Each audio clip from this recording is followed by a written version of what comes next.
Hey guys, I'm Ray, and we are streaming blacksmithing, something to that effect. Anyway, good afternoon, Corwin.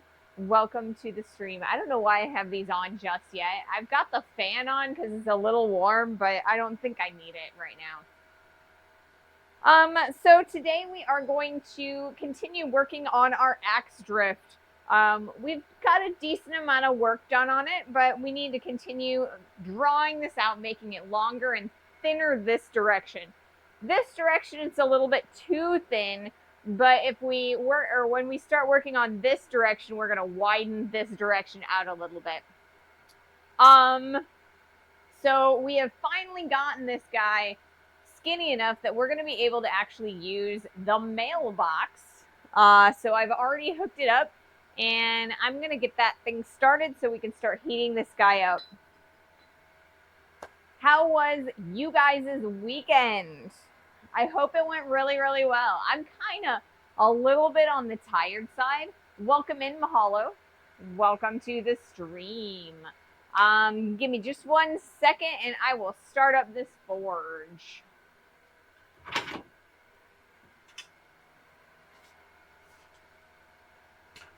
See if I can do this. It was okay, just okay. Well, I guess that's better than, a bad weekend. There we go.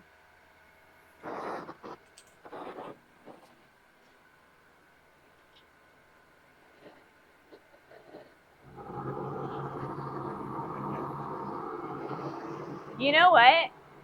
I don't have my apron on. Let's put my apron on. I think I left it over there today.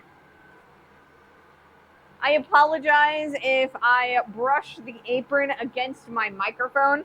I'll do my best not to hit it. Some good, some bad. Well, I hope most of it was good for you. My weekend was pretty good. We went to the Renaissance Fair in St. Louis, and that's always fun. Watched a couple blacksmiths there and met some friends and had a pretty good time. And then on Sunday, my sister came. And my sister and I went to go check out the Taylor Swift album release party film at the movie theater, and that was pretty fun.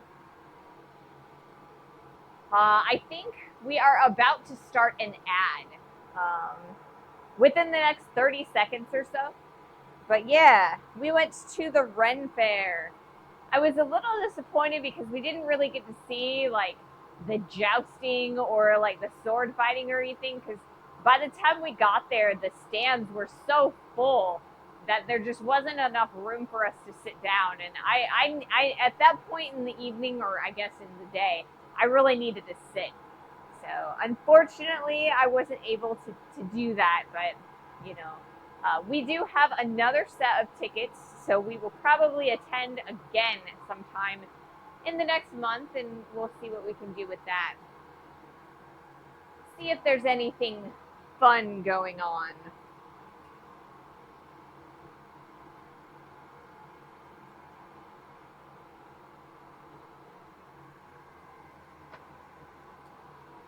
All right, so we are on an ad break. Once that ad break is on, I got a couple other things that I'd like to talk about a little bit. I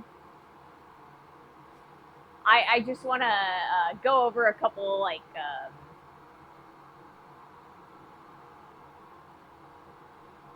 housekeeping things. That's what I'm trying to say. We're adding a few things and subtracting a few things from our list of potential stuff, I guess, for the stream. And I'll talk a little bit about that once this ad is over. Let's see.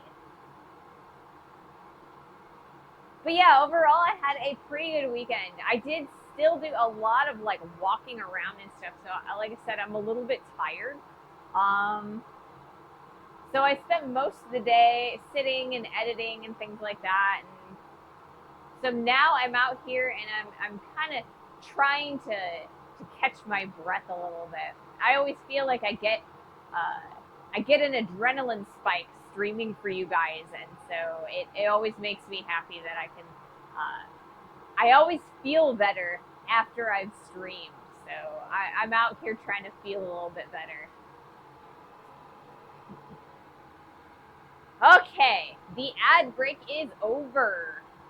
All right, so we've added a couple minor things to the stream, a little bit of upgrade. I can actually see you guys' chat and read it from here. I was able to I figured out a way to move the chat from the little screen it was on into the bigger screen, so I can actually read your guys' chat from the anvil, so I don't have to lean forward anymore, unless, you know, I get really foggy lenses or something like that. And sometimes that does happen.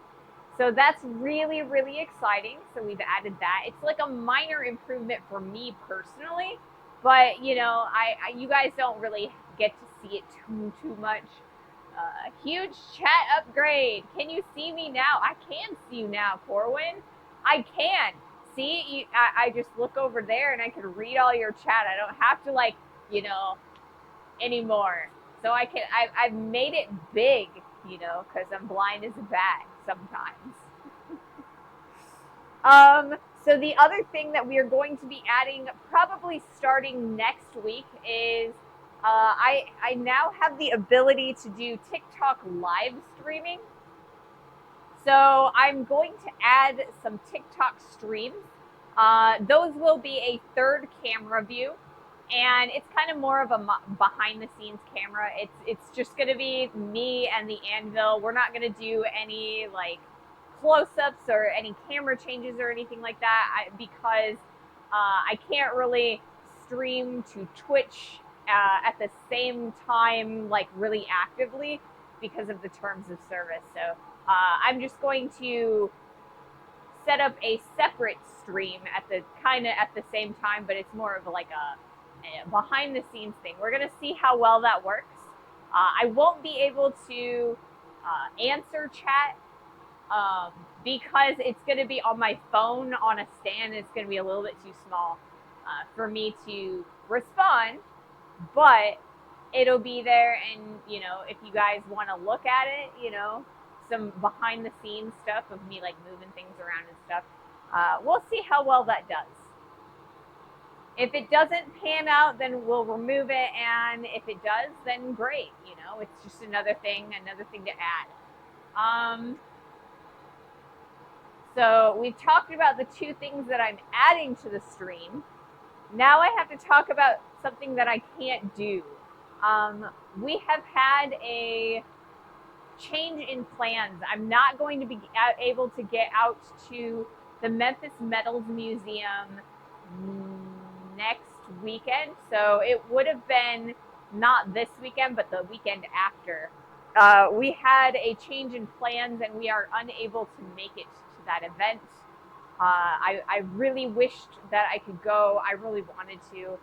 It's an amazing event. It's Repair Days, and it's their annual fundraising event where people from around the country come in and repair items for their community, and the community pays for that repairs, and the artists donate their time. So that raises a whole bunch of money for the Metals Museum.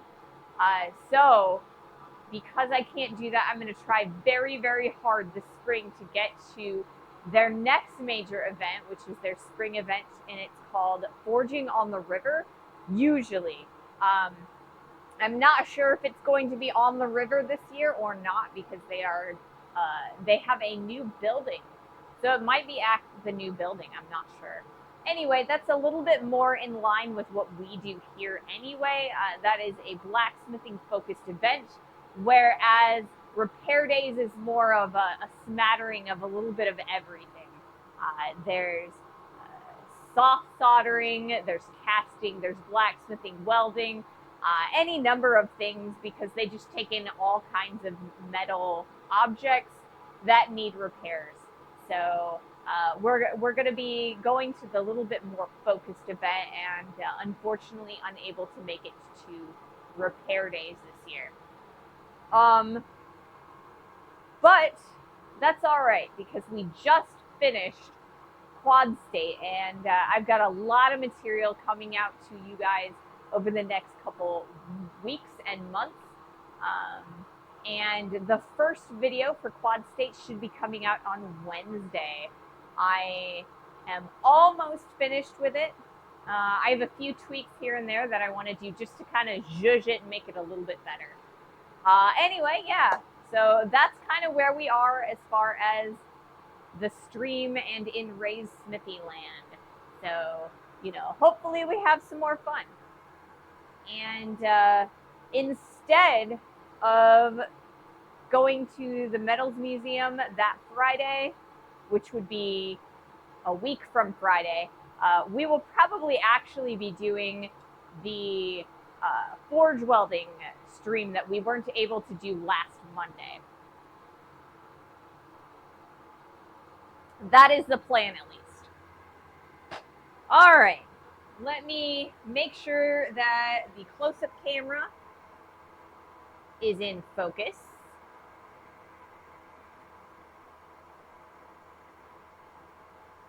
And then we'll get started forging.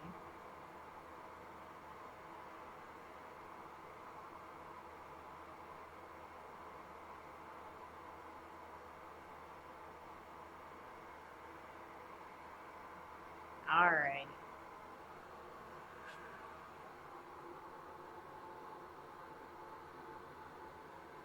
Okay, cool. It worked. I think it worked anyway. I hope you guys can see things.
Not too bad.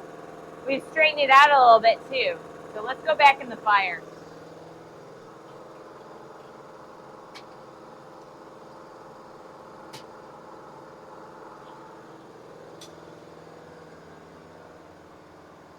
Yay! First forging of the day, or first heat of the day.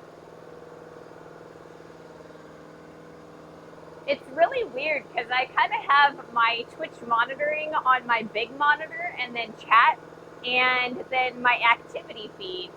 But I can now see, like, I can kind of monitor my, like, the actual stream that's going out live for whatever reason. Normally it will stop showing me a preview of it, but right now, I guess because it's the front, like, tab, I guess, it's showing me the delay, and that's kind of weird to me. I don't always remember that there's a delay.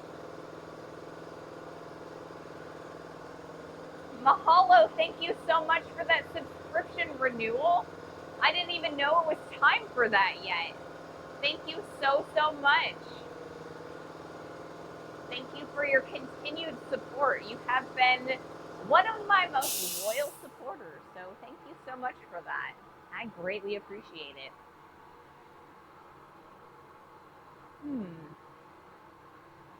But yeah, exciting.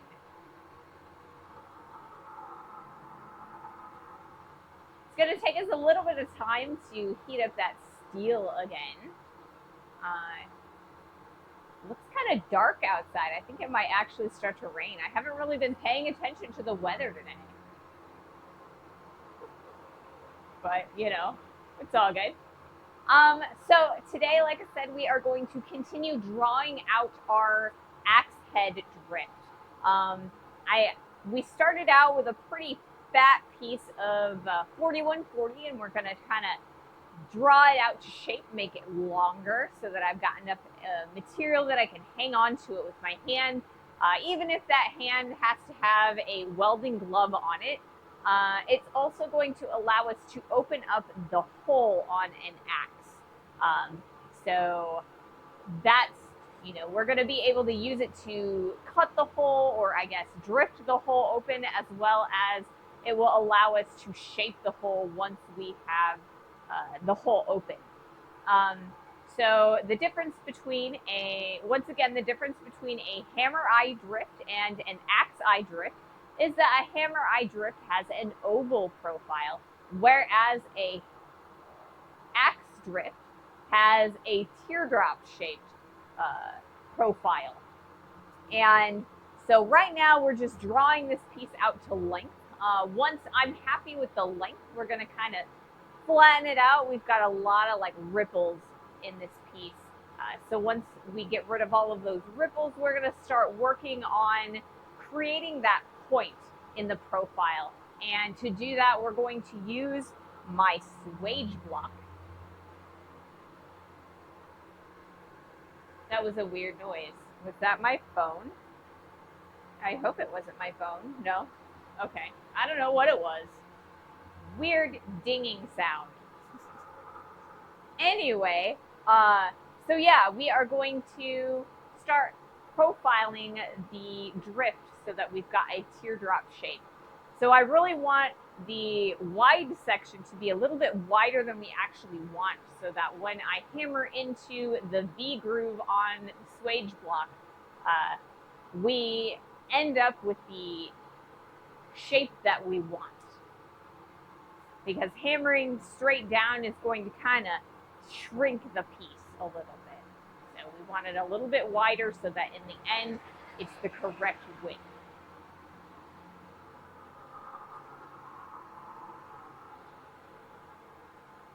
All right, let's do another heat.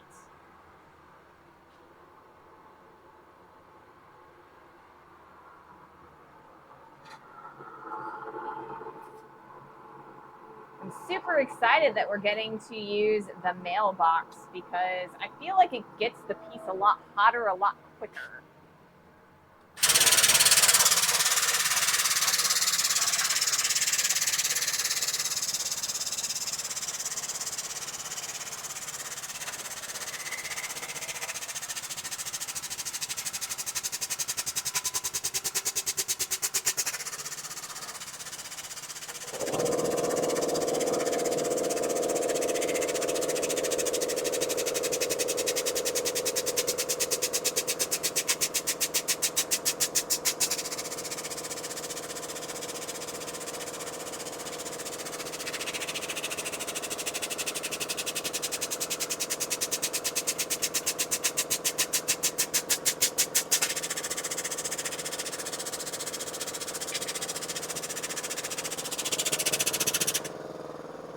I think for our next heat, we're going to go back over to the anvil and kind of straighten out some of these ripples, see if we can straighten out that curve that's developing, and we'll see what we can do.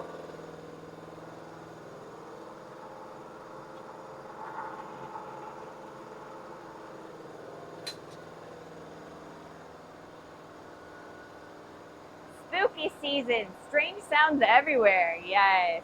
A good compact propane accessory gets things hotter and faster, I tell you what. I tell you what, I tell you what.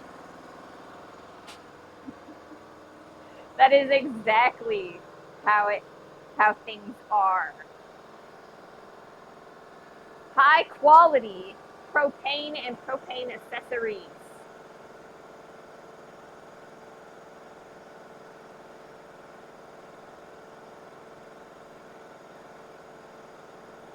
Alright, so I'm moving the camera right now to make sure that everything remains in focus for you guys. When we go back over to the anvil, I think, alright, cool. See, I guess I am still going to be leaning in to look at my laptop just to make sure that, you know, the framing is correct and everything. But I don't have to do that to answer you guys and to talk to you guys, so that's really good. That makes me excited. I always felt like when I was leaning towards things, it made me look really blind. And I mean, I am really blind, but, you know, you guys don't need to see that, right?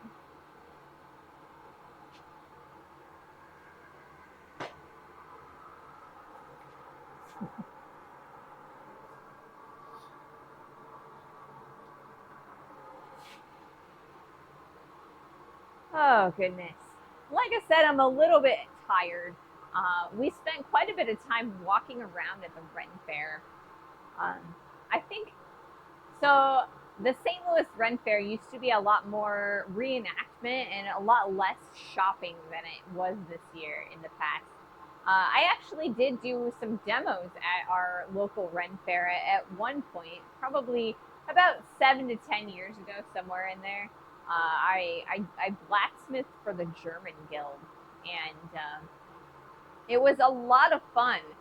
But about the next year after I had done that, the fair got bought out by the Kansas City Ren Fair, and they had some policy changes, and it shrunk for a little bit. We're getting pretty big now, but a lot of it is shopping.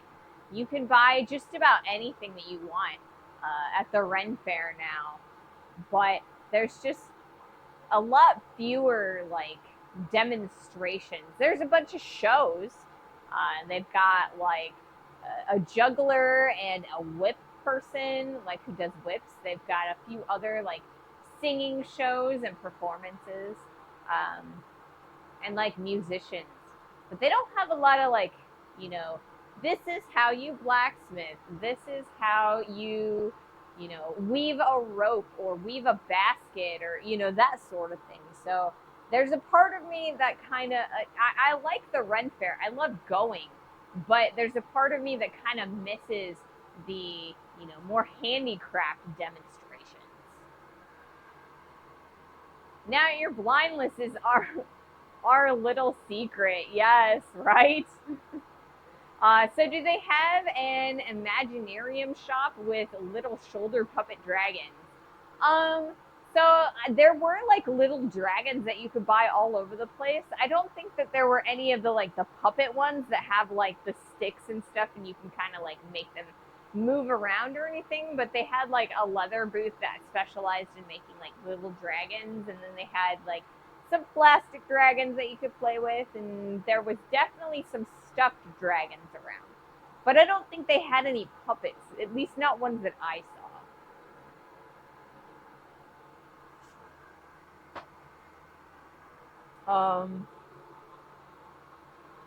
There were several booths that had weaponry in them, so lots and lots of swords. I always enjoy going into those booths because you get to see like the stuff that you would get in the Bud K magazine. You get to see it in real life.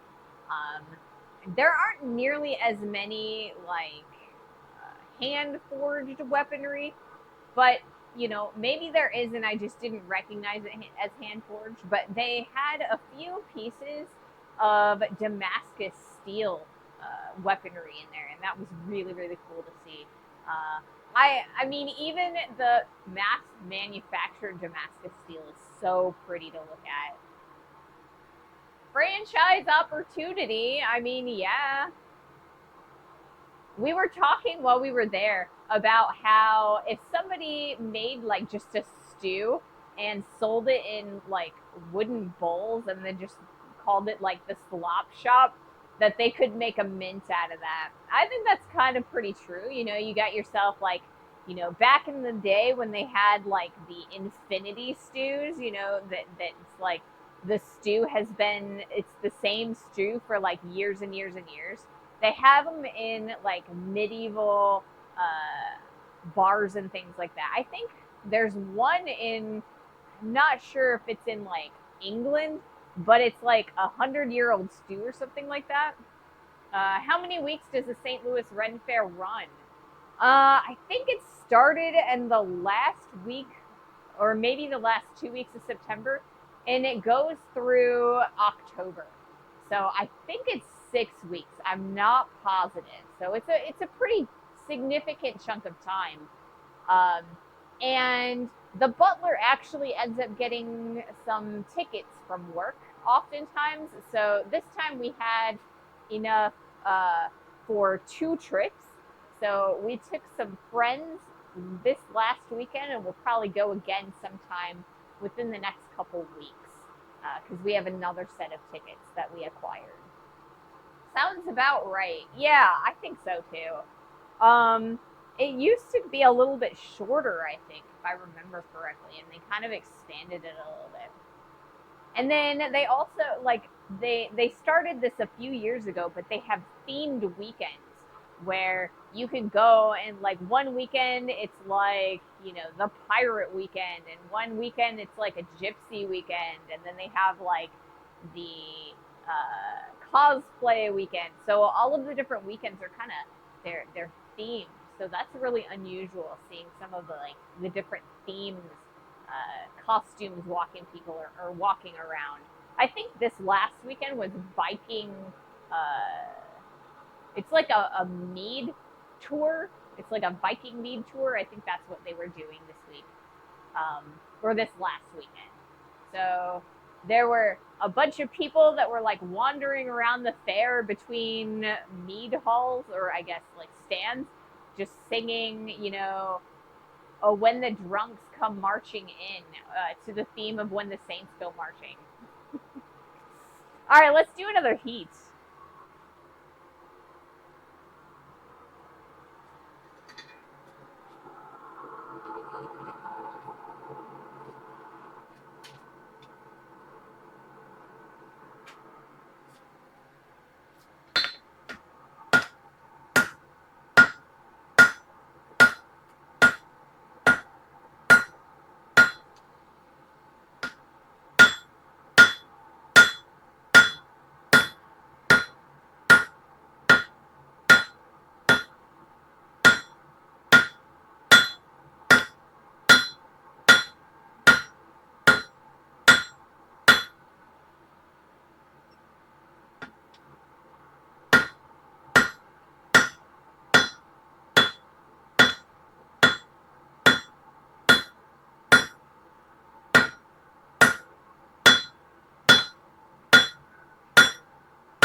So we had a little bit of a parallelogram and less of a right angles and like a rectangle on our profile. So I spent a little bit of time hammering back on those corners to kind of bring them back to right, to 90.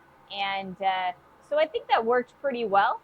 I'm going to do one more heat here on the anvil to kind of fix that up a little bit more, straighten everything out, and then we'll go back to the press.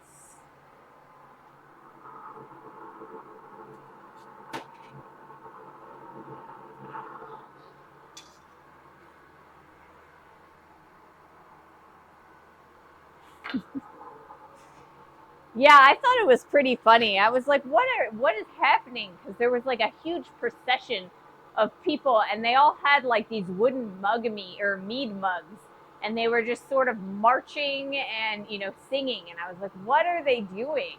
And then I heard them, and they were singing. I heard when the saints go marching in, but after I listened a little bit more intently, I realized that they were singing when the drunks come marching in instead.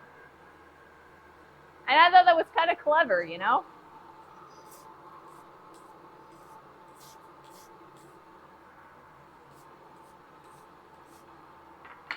I think later on, I heard them singing like some other like mead hall songs, and I thought that was pretty cool, you know, to sing authentic sea shanties and mead hall songs. So we've got an ad coming up in about 3 minutes, 3.5 minutes, somewhere in there. So let's see. Are we going to have enough time to do another heat before the ad? I don't know. We probably will, but we need to wait just a little bit longer. A little bit.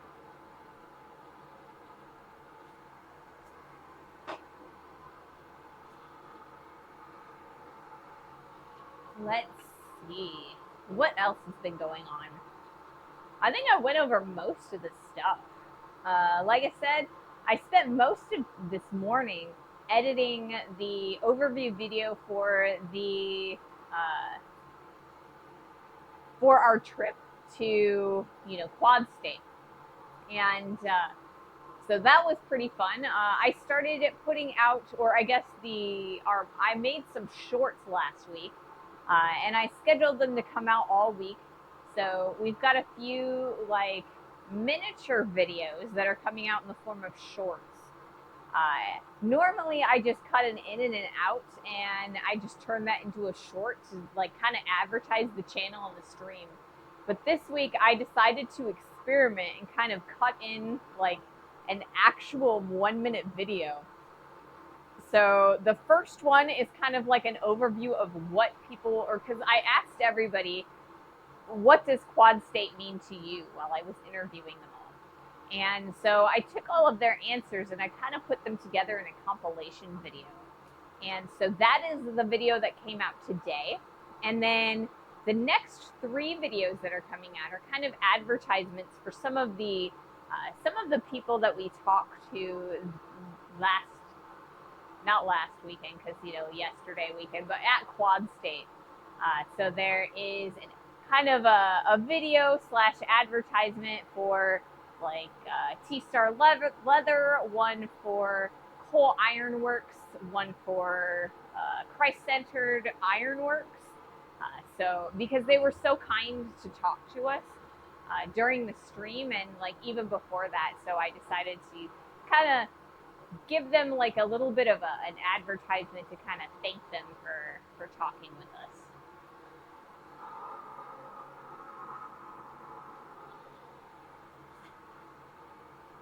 But yeah. Oh, and then I talked about that too much, so now I've got about 15 seconds before the ad starts. I think I'm going to wait until the ad ends before I do my next heat. Just so that, we're not missing it.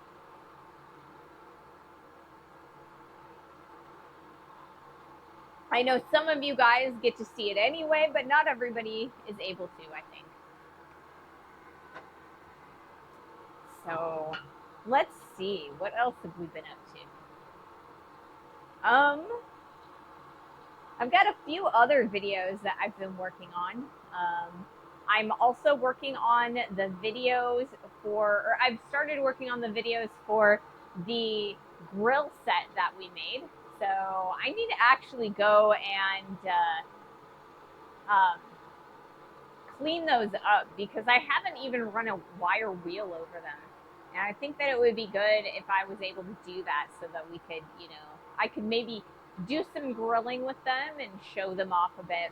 I'm thinking maybe at some point I will do a video on seasoning or like steel, because seasoning steel is kind of another type of finish to make your pieces food safe. So I'm thinking about making a video on that. I think it should be good. That's something I appreciate about you. A lot of streamers don't break during the ads, but you do. Are you putting the hammer down? What's happening? I'm not putting the hammer down. Not at all. I'm actually going to be picking it up here in a minute or so when the ad ends.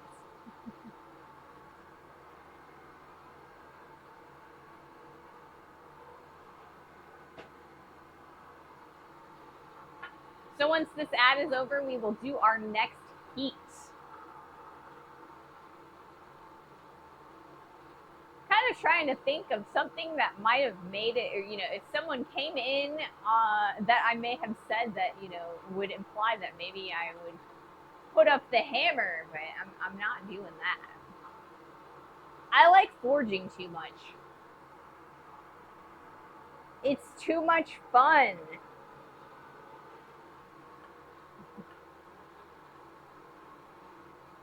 Let's see. We've got... Okay, we are back. So let's do our next heat, but first I have to change the cameras. There we go.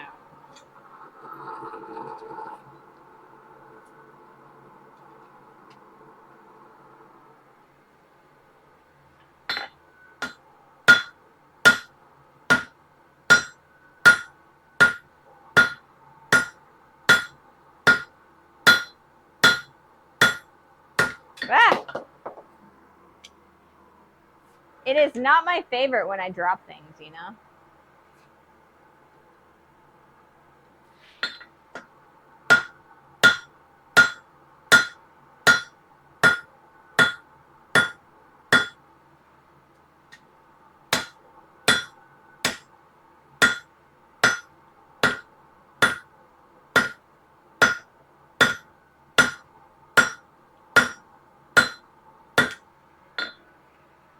All right. So I'm pretty happy with the thinness that I've got here, but we're really, really thick on this side. We've got a lot of meat and material that we can use to make this a little bit longer. So I think that's probably what I might do next. I will probably be one more time on the anvil, just because this little lip here that's happening is going to prevent me from putting it under the press. So I'll probably take at least one heat here on the anvil for that side.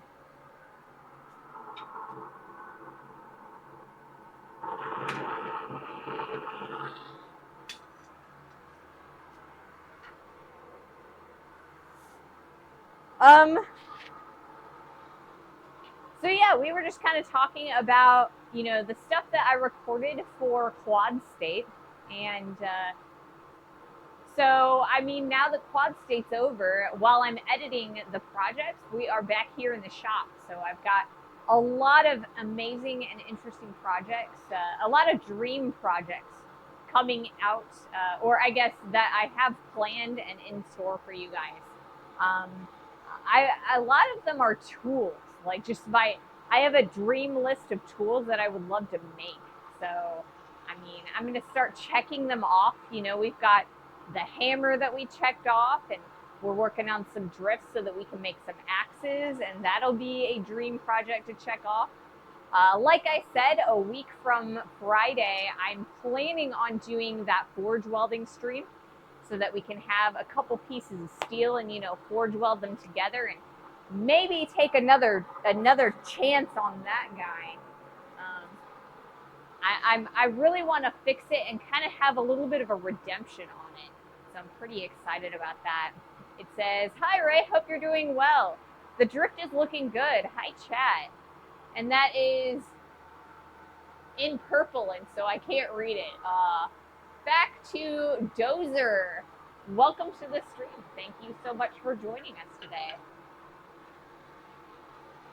Yeah, there are still certain colors that, even though I've blown up the chat to like be visible from behind the anvil, that I still can't read. The difference between the black and the purple, because I'm on dark mode, it makes it a little bit difficult for me to read the name. I don't know if I've ever told you guys, but I'm actually partially night blind. There is a certain level of dark that I can see through, but like once it gets really, really dark, I can't tell the difference between like darks. So you get to a point and I just can't, like, it's all black to me. So yeah. Dark mode here too. See, I really hate like light mode. It's like the bright white on the computer screen. It just kind of like hurts my eyes a little bit, and I have a little bit of trouble after a while reading it. So dark mode is a lot easier for me to read. Except for, you know, when you guys have purple names. And I know that a lot of you don't even choose what color your names come out as, but, you know, purple.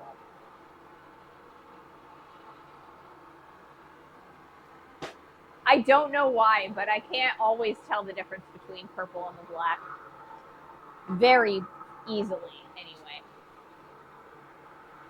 So here shortly we will be doing another heat here on the anvil. Like I said, the back end of this is really, really thick, and it's a little bit too thick for the distance that the press jaws are. I don't really want to drop the press jaws so that they make it large, but you know, I think that we can fix that and make it easier to deal with by doing a heat on the anvil. My daughter and I are dark mode people in the house, while my wife and son use light mode. See, I honestly think that it has something to do with how often you're using the computer, you know, and like maybe how old you are. I don't know. Because like when I was younger and I didn't use the computer nearly as often as I do now, I did use light mode a lot. I really liked it, right? Because it was, you know, it was more like reading a book, you know, because you got your white page and your black text. But nowadays, like I said, I'm getting old and my eyes are getting kind of nasty, and it's easier for me to read in dark mode.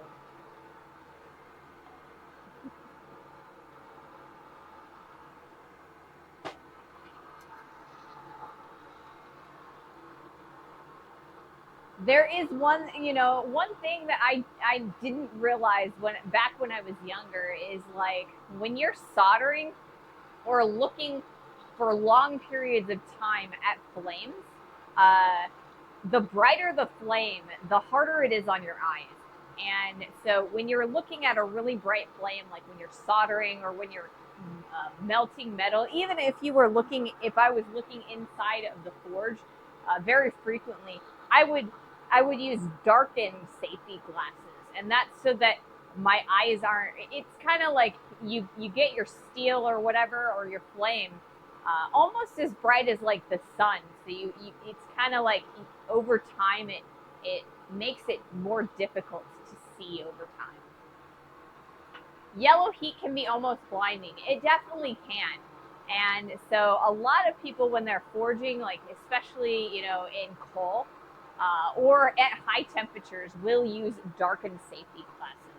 And, you know, I didn't do that when I was younger. And there were times where I had a soldering flame almost up to like cutting torch temperatures. And when you're cutting, you know, with a torch, you really do need the darkened safety glasses. But I didn't know that. I was an idiot when I was a kid, right? You think you're invincible. All right.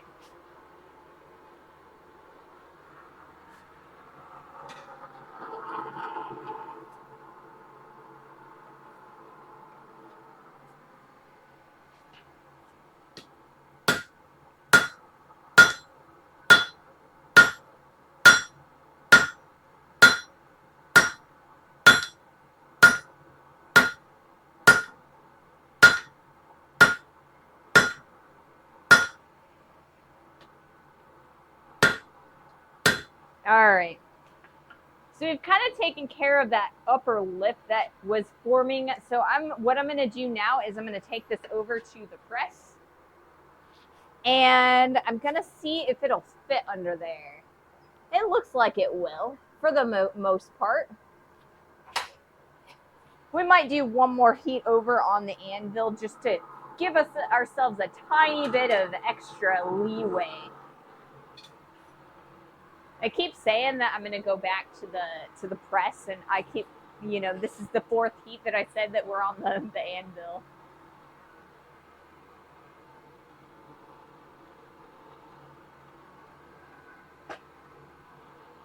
But yeah, today's going to be mostly drawing stuff out. Welcome in, Bluesy. Welcome in. I hope you had an amazing weekend. Did you do anything fun? we were just talking about, I went to the Ren Fair, and I thought that was pretty fun. Is that why the blacksmith in movies always have the giant swords so they don't have to aim?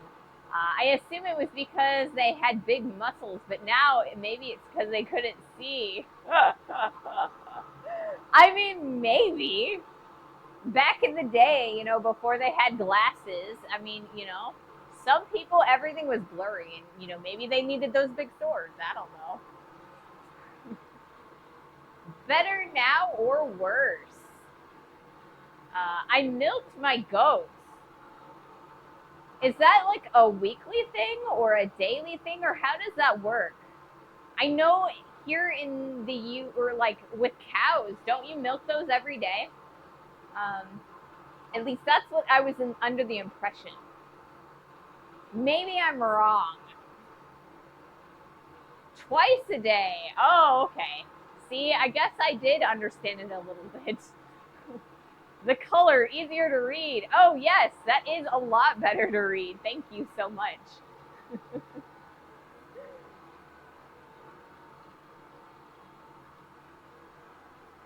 But it's fun. Well, I'm glad that you find milking goats fun, because, I mean, you are a goat farmer. No problem. Well, thank you. Yeah. I appreciate, you know, helping with my, you know, not straining my eyes and stuff.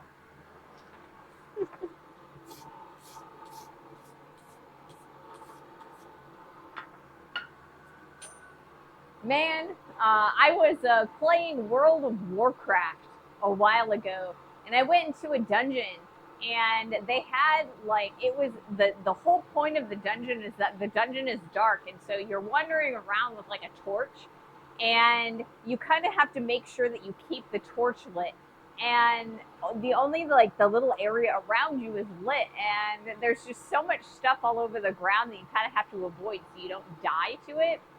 And it makes it very difficult because I can't see anything that's not illuminated at all. Whereas most people can see, you know, hints that there might be something around them outside of their. I can't tell the difference. I am an everything farmer, but yeah, goats are fun. They are crazy. Wow, World of Warcraft. Oh, if you do not keep the torch lit, you will get eaten by a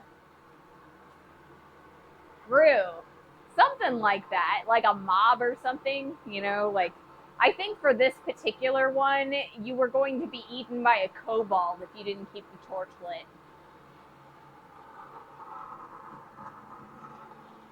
Kobolds can be very scary, you know. Let's do another heat.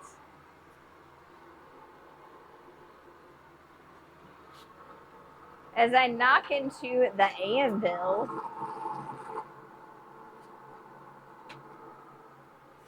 Okay.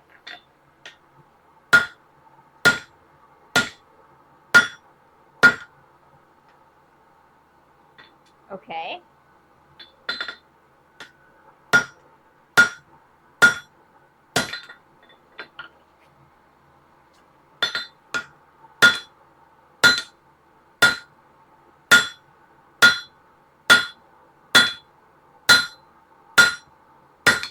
All right, that should make it a lot easier to go underneath of the press.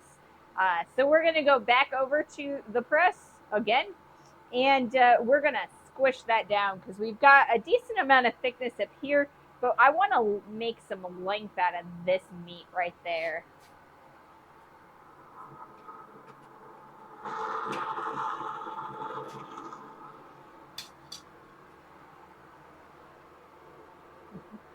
You take no candle, yes. They totally abandoned the worst enemy of all dungeon crawlers. I mean, aren't Groots from, like, Doom? World of Warcraft is kind of like a fantasy dungeon crawler. So there, you know, you got swords and bows, and then more recently they've added like guns, but they aren't like really. They're more like single shot shotgun kind of thing, and you have to like reload after everything. No, they're way older than that. Oh, okay.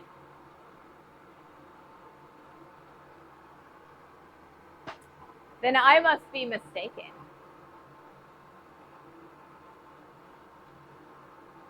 So yeah, I mean, there's a lot of different monsters that hang out in caves in World of Warcraft. Like, I mean, like I said, there's kobolds, there's spiders. Sometimes there's like bears. You know, both bears that are like, you know, animal bears, you know, on all fours, but also like bear kin that are kind of like walk upright like people. What else is? Sometimes, you know, bandits are in caves. I don't know. But yeah, I don't know that I've ever seen Gru in a cave in World of Warcraft. So maybe they have abandoned it as an enemy.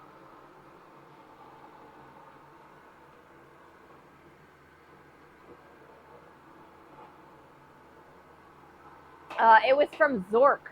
Zork was the first ever text and adventure dungeon crawler. Oh, see, I never played Zork. I was I didn't really get like an internet connection until way, way late. I mean, we were already at like Windows XP by the time I really got an internet connection. So, uh, and then you know, I am aware that like even before that, there were, you know, text based dungeon crawlers that were even tabletop. But yeah, you are too young. I mean, I might be. I probably am. Like I said, you know, I'm like 39, old enough to know a world before the internet, but not old enough to, you know a world for very long without computers. You know, Zook was way before the internet. Yeah, that makes sense. You know, tabletop written, like Dungeons and Dragons, like, you know, the official Dungeons and Dragons, didn't that come out in like the 1970s? Old enough for MySpace. Yeah, I am old enough for MySpace. I had a MySpace. And I learned a little bit of JavaScript so that I could, you know, decide, or I could like modify the backdrop and the music on my profile. No, not quite tabletop. Okay.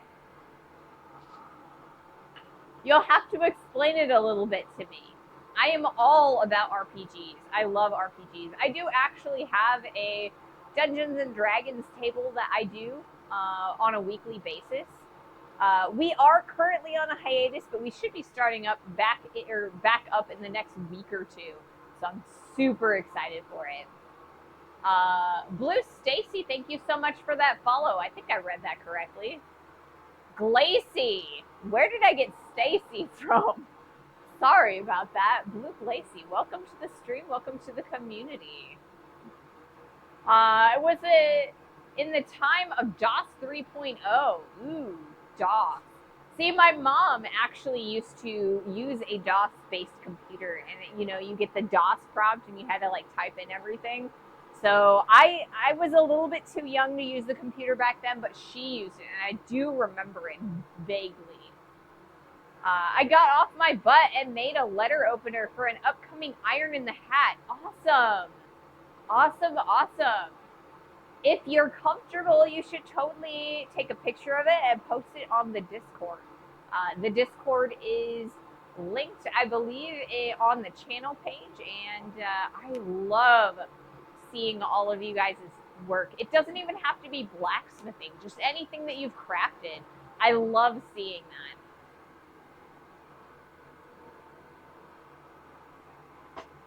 All right, I'm going to move the camera from the anvil over to the press because we're going to go back over there. We're working on fitting out the big meat chunk at the bottom of our axe drift.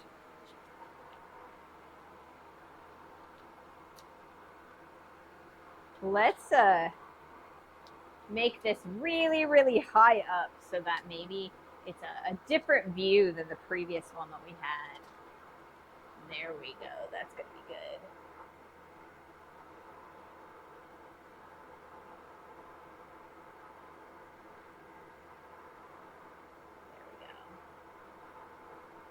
There we go.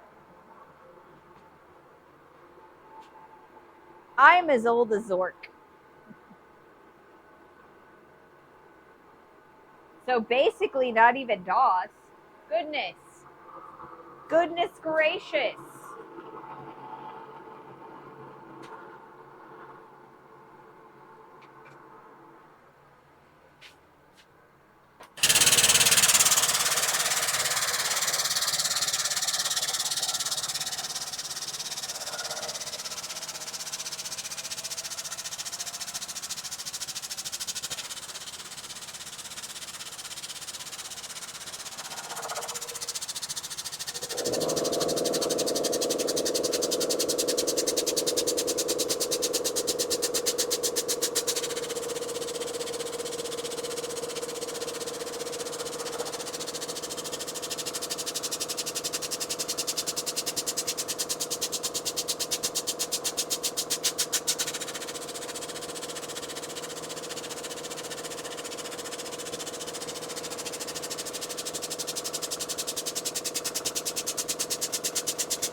Oh, come on.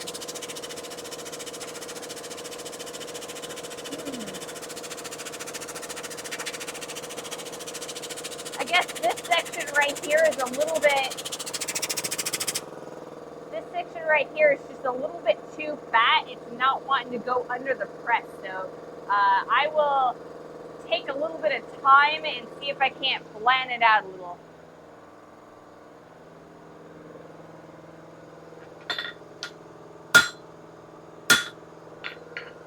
Heat that back up again first.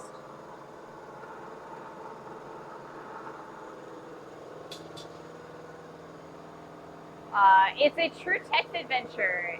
Infocom wrote it. Did you put that steel on a diet? I'm trying to put that steel on a diet. It's too fat. You know? I gotta whip it into shape, or I guess press it into shape with the press. I upset the metal. I did upset it.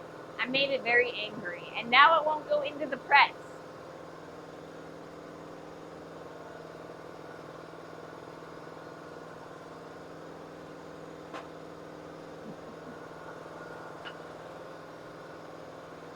Let me scroll up because I think I missed that first half of.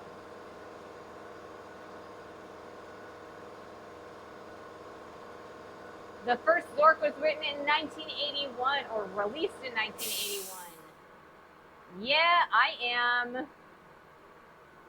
I'm a little bit too young for that. I was born in 1986.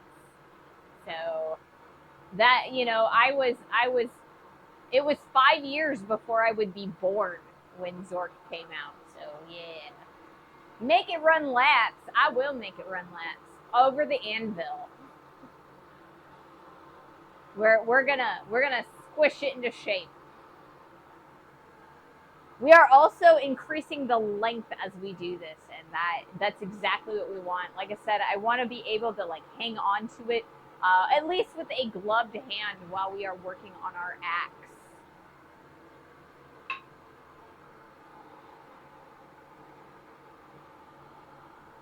So the plan is to draw it all out to shape today, and then we're probably going to spend most of Wednesday reshaping the drawn out drift, right?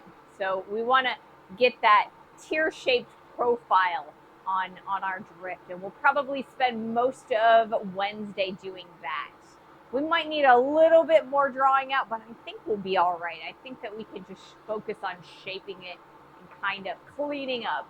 So I'm hoping, fingers crossed, that we can start working on our second axe on Friday. How wide will it be at the widest point? I don't know, to be quite honest.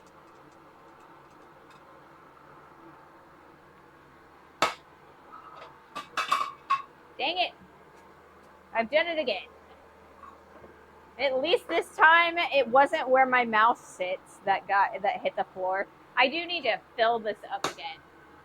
what I do. What I'm trying to do is I'm trying to get my tape measure, and I'm going to take a look at this particular hammer eye, and I'm gonna pretend that I want it to be a similar length or width, I guess. And it looks like it's about 1 inch wide and about 3/4 of an inch tall. This particular hole, hammer eye. So I want it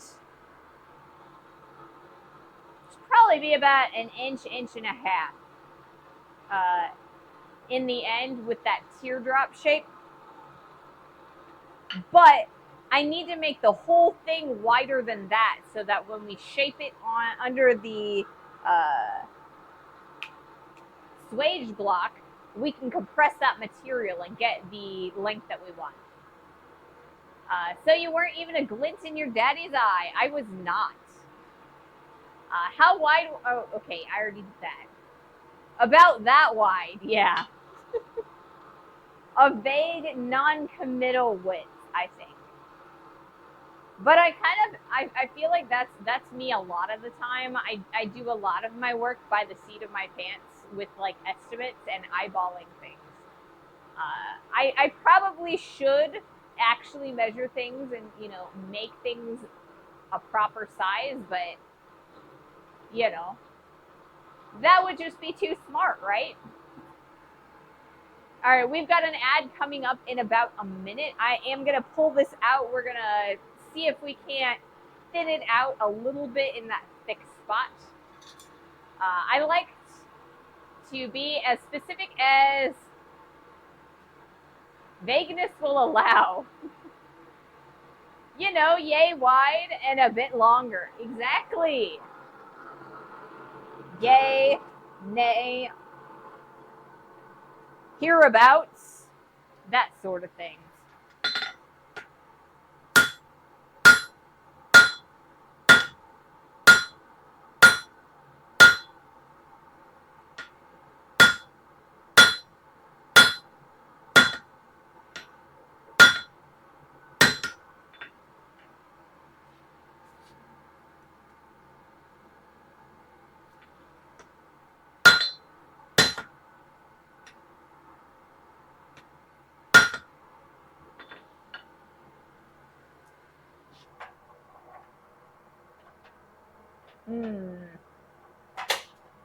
One more time in there.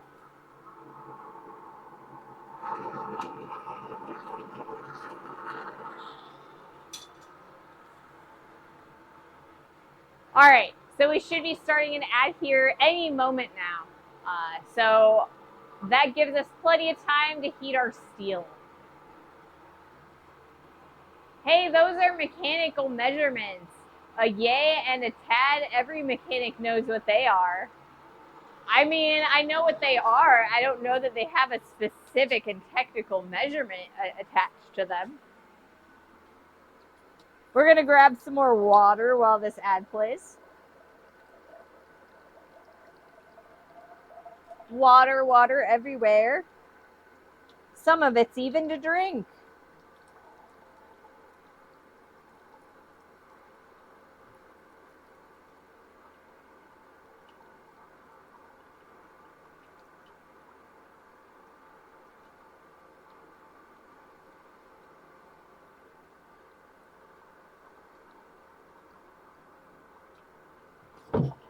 Oh, you know what? I'm an idiot.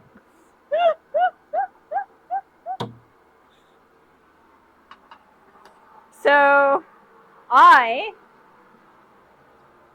was so smart that I realized, or like I had, there's an air hole on my jerry can that allows the water to, or air to enter the water can as I am opening the tap to get water out.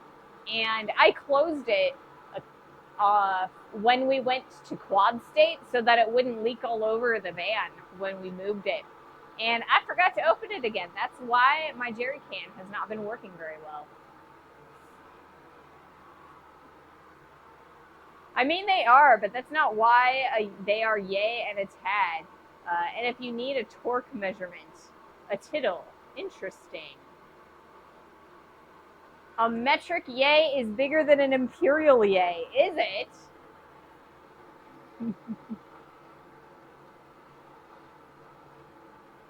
That is super interesting. I would never have guessed, right?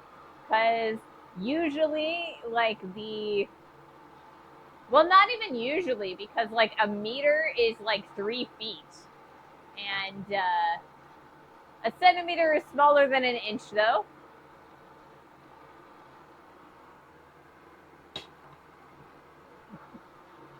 Are we back from our ad? It looks like we are back from our ad break. So I'm gonna do one more heat here on the face of the anvil, and then we'll go back to the press. But I'm not changing the camera or where the camera is, and you know, maybe that's bad of me, but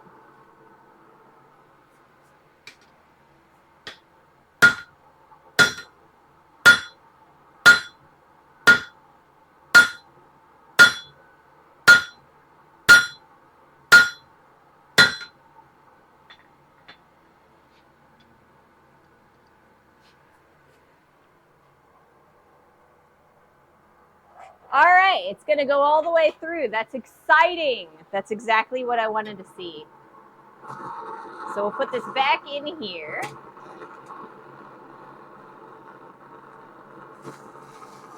Bring that forward a little bit. And then for our next heat, we're gonna go back over to the press, and we're gonna start pressing this down. No, a yard is 3 feet.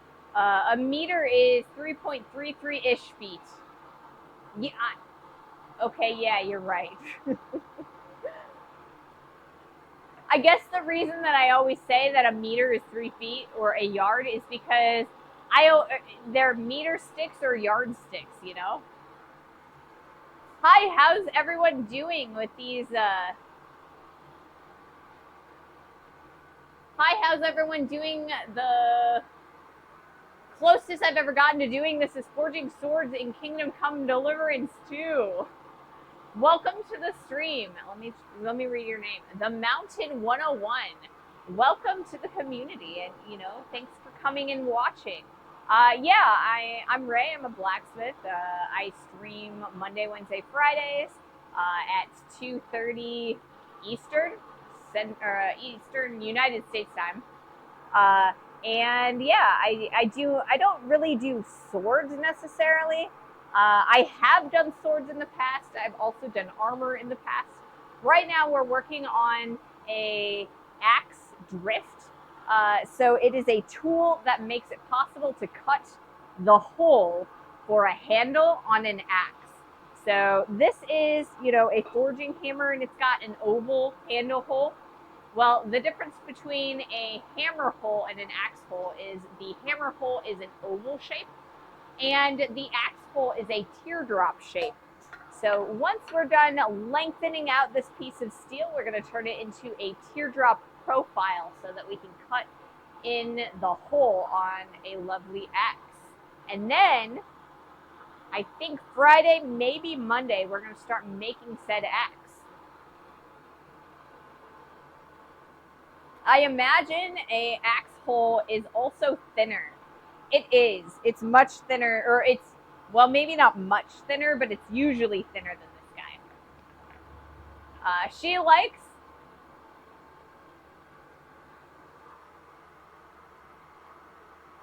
S-acking metal around until it bends to her will. Who are you calling an axe hole? I don't know. Who am I calling that? I'm trying to, you know.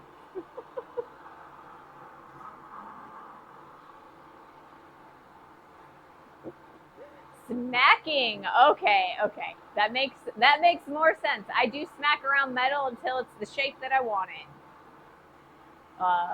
Thank you so much for the follow, Jack and Zod.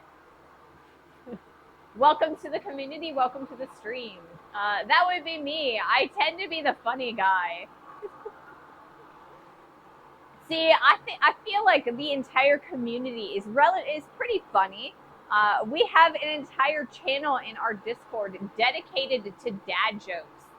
There is a process in blacksmithing called upsetting. It is where you hammer material back on itself to thicken it out. Um, right now, we're doing the opposite. We're kind of trying to lengthen and thin out material. But if you're trying to hammer it back into a thicker and shorter material, it's called upsetting. And obviously, if I'm upsetting material, I need, material to upset with, right? So dad jokes and puns are my preferred method of upsetting my steel. Good, I am not. Bluesy, you can be funny. You've been funny before. All right, let's do our first, well, not our first heat, but another heat. And we're going to do this on the press.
Not bad, not bad. We're getting a bit of length, the length that we want.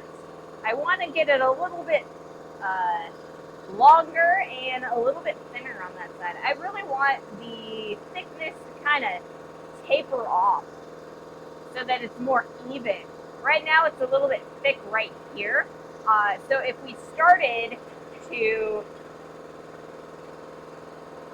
cut into the material right here and then push this all the way through, it would be thickest right here. And I want to make sure it's a gradual transition along the entire length of the drift.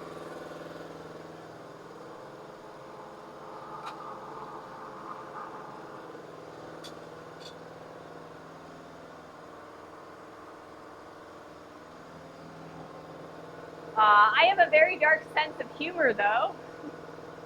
Yes, but I'm not a guy. As a firefighter, after a while, your humor gets warped. Lizzie says, I totally understand. As an ex-armed forces, I have very dark humor, self-depreciating at times, but dark. I mean, some dark humor is, pretty good. I do like to keep things relatively PG here because I do have viewers that of all ages. So I mean, as long as an 8-year-old is that's great. So anything we try not to be PG, or I mean we try to, like, PG-13 is kind of the highest I would allow, I think. But yeah. Dark humor is welcome as long as it's appropriate, I guess. BD Gamer 1287, thank you so much for that follow. Welcome to the stream. Welcome to the community.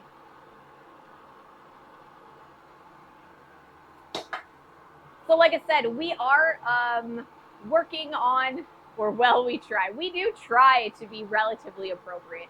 Occasionally things get a little bit excessive, but overall, we've got a good crop of people, so I'm pretty excited, and I'm pretty happy with the levels that of humor that I see here in the channel.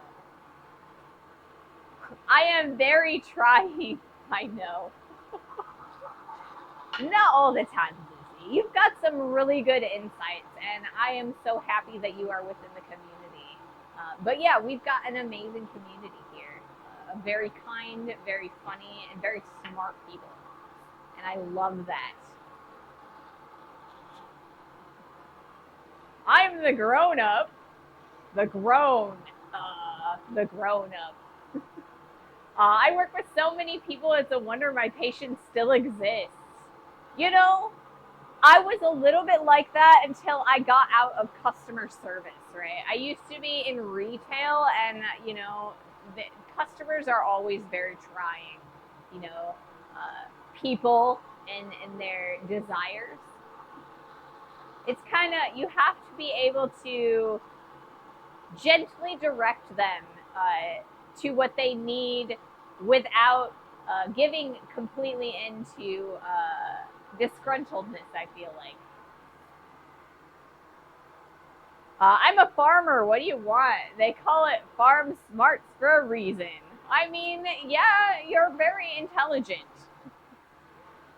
The public is trying, but imagine the scared public. Yeah, that would be terrifying, you know, being in a fire. And so, I mean, I'm glad that, I mean, I feel like emergency personnel have to have an extra layer of decorum on them, you know, because you do have to reassure people that things are going to be okay in the end, you know, even if they aren't. I am a firm believer of the customer is always wrong. I don't know that I believe the customer is always wrong, but I definitely do not believe that the customer is always right, you know? But I did pride myself in finding ways to kind of redirect customers into more polite and more civil conversation. I'm willing to sacrifice my health for strangers. I guess I am a different breed of man. I mean, I respect emergency service personnel, you know, emergency response personnel and military, you know, the jobs that you guys do, incredible. I definitely could not do that, you know, especially first aid, you know, because like you all have to, you come in contact with so many like injuries and accidents and things like no. I can deal with my own blood. I cannot deal with other people's blood. I will leave that to you guys. Let's do another heat.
Not too bad. Not too bad.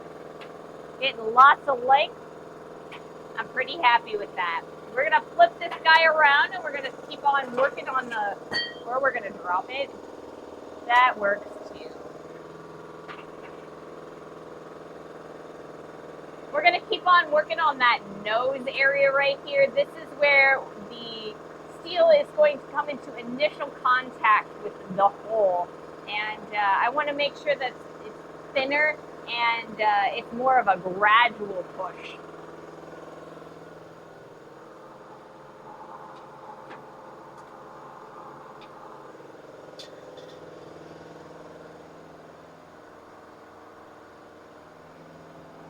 You could, you just do not want it or want to do it, and that's probably the case. I married a nurse. Nothing grosses me out anymore. Oh, the bread box is working hard. It is, man. If you want, you can come over and help me clean out the manure pit. I meant medical, but if it paid enough and I had time, I would. I mean, you know.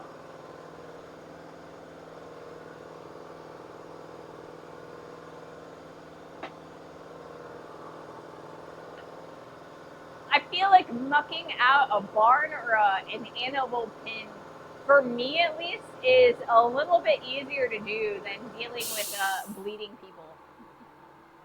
Pay? You would have to pay me for the privilege. Oh, it is a privilege to muck out the barn. See, I always thought that was the punishment, right? You muck out the barn because you've screwed something else up.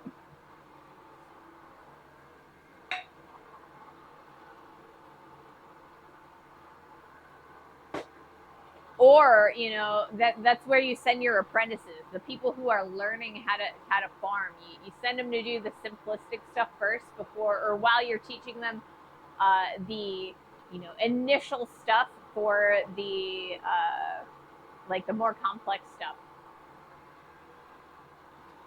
So I did kind of want to address that the fact that here in a real blacksmith, forging is a lot slower than it is in video games. I mean, in video games, I feel like you get the bar and then you hammer it like 3 times and then you get like a piece of fully formed like armor or weaponry. And unfortunately, that is not the case here. It takes quite a bit more time. That is one of the major differences between forging in a video game and forging in real life. The pit, yeah. You never know what you'll find. There will be skeletons and such. I mean, I imagine there will be skeletons, especially if you have like owls that are living in your barn. I mean, you know, owl pellets, there's some like crazy stuff that you can find in owl pellets. But I also imagine that in barns, you might find like mouse skeletons or like, you know, bats or little birds and things like that. That's just because you are not trained up enough. Oh, I'm not trained up enough, so I'm slow at blacksmithing. I mean, maybe that is the case. I also don't have like the quickest equipment in the world. The press is a little on the slow side, even for presses. So one of these days, I will save up enough pennies to buy a quicker press or a power hammer. Yeah. You mean you don't tap a piece of metal 3 times to get a claymore? Unfortunately not. I wish I could, because I would make so much more metal. Or not metal, money. I would make so much more money if I was able to like tap a piece of metal 3 times and turn it into a claymore. Also, I wouldn't have to do any of the grinding that's involved in making a claymore. You know, it'd just be a perfect claymore. I wouldn't have to wrap the handle. There's so much stuff I would, you know, it's such a time saver.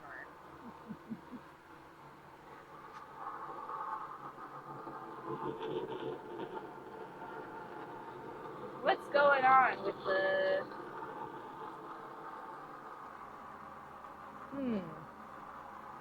I think it's all right. I think it's just like, I don't know.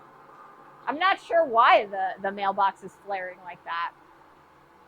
I think it's all right, though. It's not flaring too badly. Alrighty. Let's do another heat. At least you don't have to fight kobolds for my material. Isn't that the case? Kobolds are so cute that I wouldn't be able to fight them.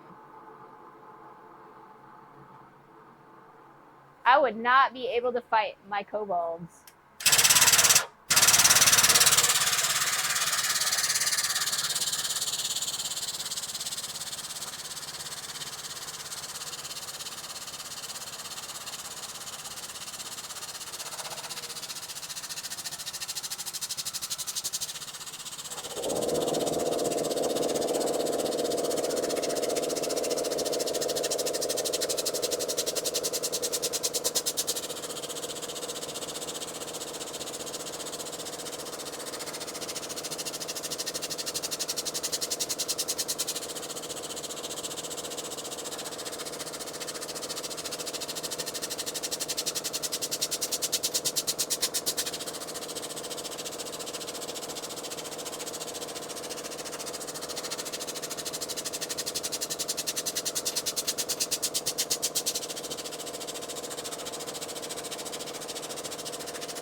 All right.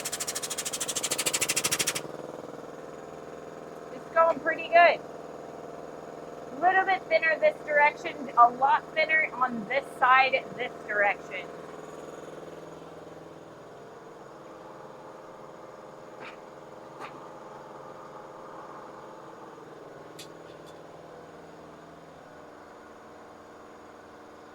Or try to figure out the rhythm you need to follow for the crafting system. Yeah.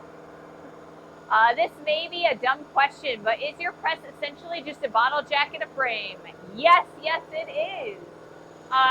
So this is a 20-ton bottle jack, and it's a replacement from the original bottle jack that came with this 20-ton press frame that I purchased at Harbor Freight, which is a cheap tool, like, I don't know, emporium here in the United States. I built this thing well over 10 years ago, before blacksmithing was really starting to take hold again. I built it before Forged in Fire was a show. And so there wasn't really a lot of plans for building proper presses, and there just wasn't as much equipment available to me. So I got what I had, or what was available at the time, and it's worked for me so far. So eventually I will upgrade, but right now it's working for me. I guess 20 tons, that's a lot of weight that frame is holding. Yes, it is.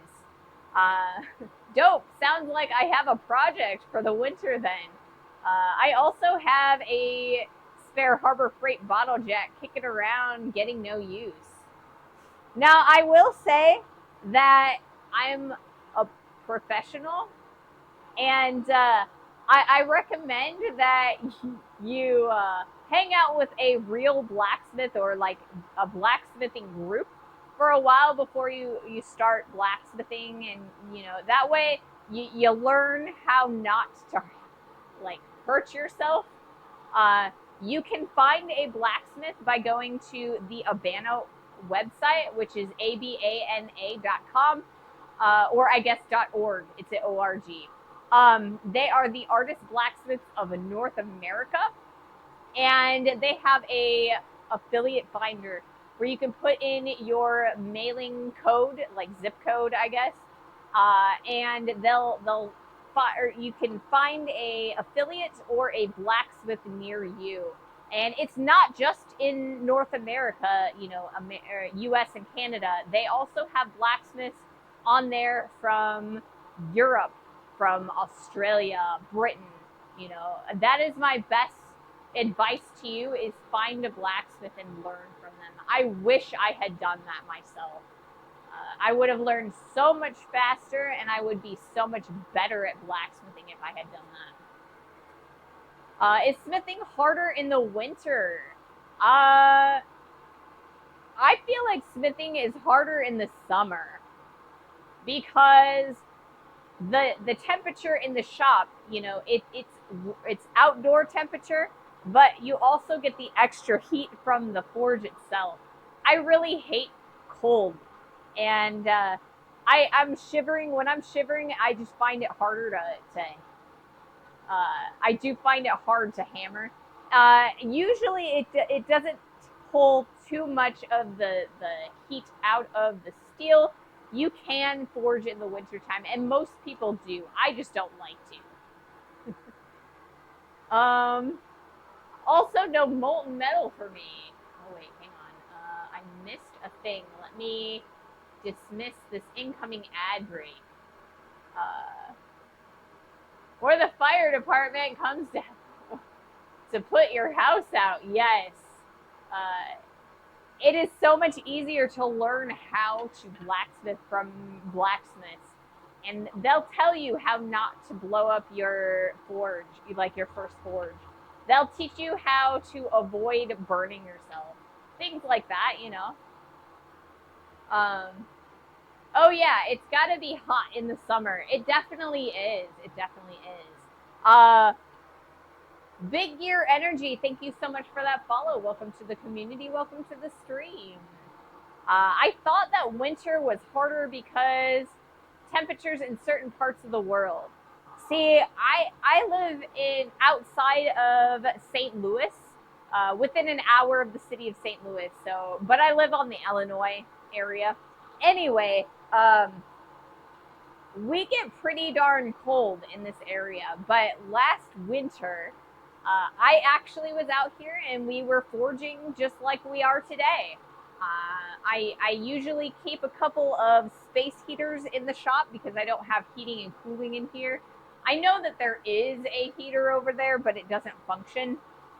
Anyway, yeah, it does take a little bit of the heat out when you are transferring from the forge to the anvil, but mostly the heat transfer is into the anvil. So if you warm up your anvil a little bit, it works beautifully. And you know, a lot of people prefer to forge in the winter because then they don't have to worry about sweating through their clothes. How to avoid burning yourself? Everything is hot. See, blacksmithing is one of those things, you will burn yourself, you will cut yourself. It's inevitable. But a real, or like a blacksmith can, or someone who's been practicing blacksmithing can kind of help you lengthen the amount of time between your burns and cuts. You're never going to completely avoid it. You know, if you want to completely avoid it, stay out of the smithy, if that makes sense. The forge is my heater in the winter. It definitely is. I wore gloves and stuck my hand inside the press. Now what? Now you go to the hospital to kind of get your hand reconstructed or amputated, depending on how crushed your bones are. Keep your hands out of the jaws of presses and power hammers, you know? Also be very careful about loose clothing and hair. I've got my hair tied up so that I don't get it caught in places. Do not wear gloves to use tools. Yes. Gloves are really difficult because a lot of times it gets pulled off of your hand.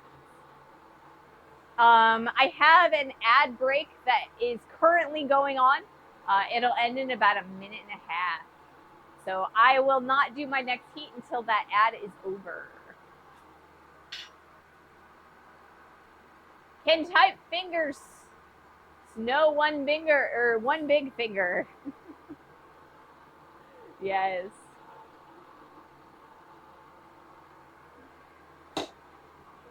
One big finger because it's just your stump.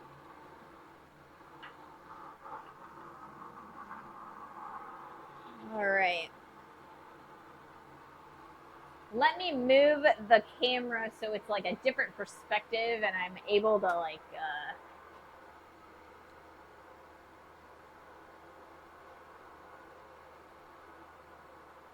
continue recording while this ad is going. There we go. That's a little bit better. There aren't too many different press angles, but I try. I do try. Gloves are one part of my job safety. Yeah. Some places or in some jobs, gloves are very safe to use, but here in blacksmithing, it's really difficult to use gloves because, like, if I was using a glove on my hand and using the hammer, oftentimes the glove doesn't have enough grip. I risk throwing my hammer. And I'm not trying to be Thor. You know, I don't want to throw my hammer.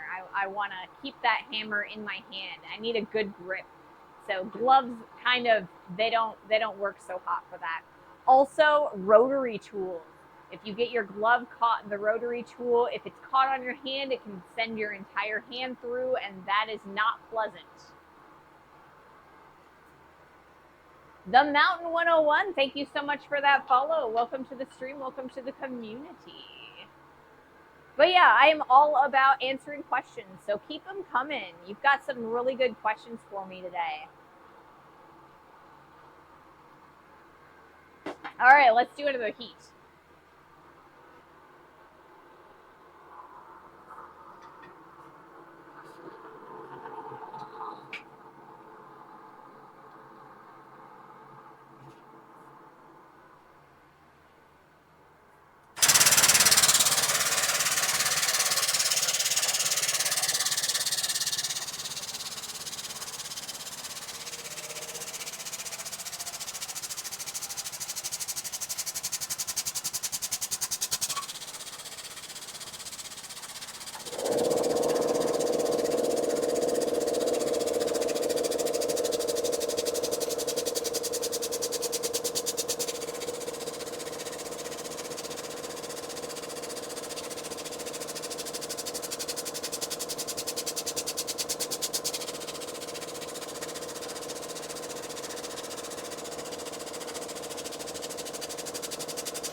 So I have the dies that I use in this press, one has a rounded face and one has a flat face.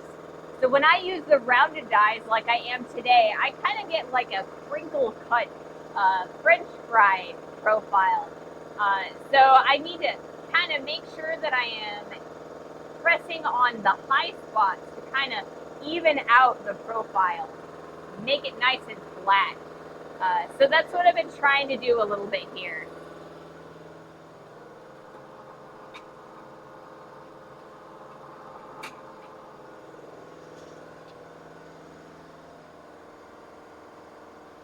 Big metal French fry, exactly, crinkle cut French fries.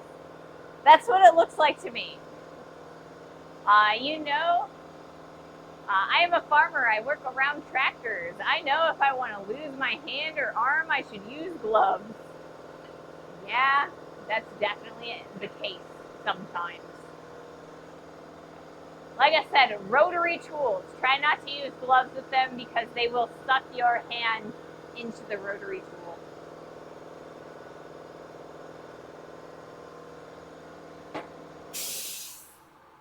So I'm pretty happy with the thickness that I've got on the thin part. We do have a pretty gradual, like on the wide part, we do have a pretty gradual taper for most of it. And then there's a giant beast of a thick area. I need to fix that so that the whole thing, it tapers correctly. Because right now the way it is, the axe will get stuck there. And I want to be able to put the drift all the way through the axe if I need to. So that thick point will make that hole stretch way too much, more than I want it to. I usually go by, if you can move the machine, gloves. If the machine can move you, no glove. Hand tools are hand, not glove. I mean, that's a pretty good rule of thumb for the most part. For the most part. I knew my teacher was lying when she said, no glove, no love. Well, you know, it depends on the type of glove, right? I mean, at the risk of being crude, you know, wrap it before you tap it.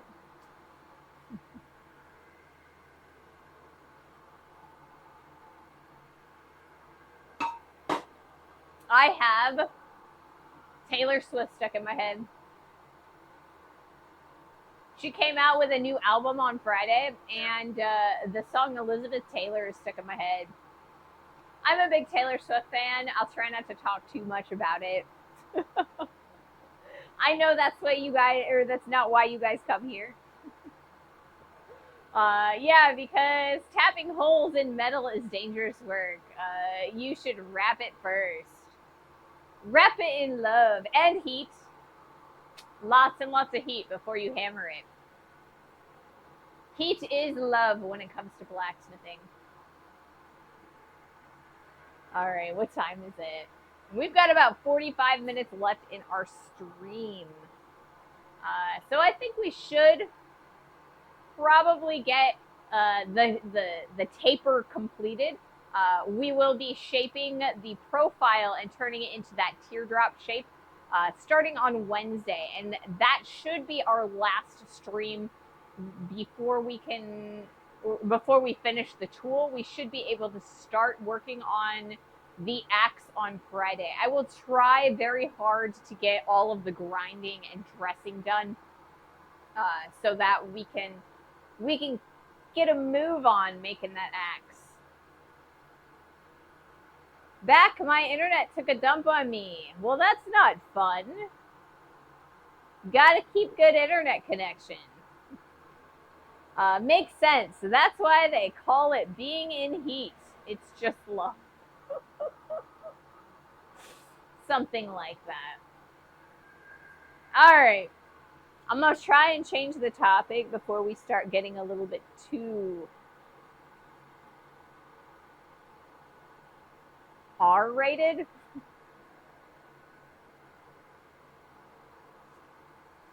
So yeah, on Friday we will be getting that teardrop shape. Or not Friday. On Wednesday we will be getting that teardrop profile on our drift. And then, like I said, Friday we will start working on our axe. Risque. Went through a tunnel on the way home and it said nope. Nope. Let's see. Like I said, our next project is going to be the axe.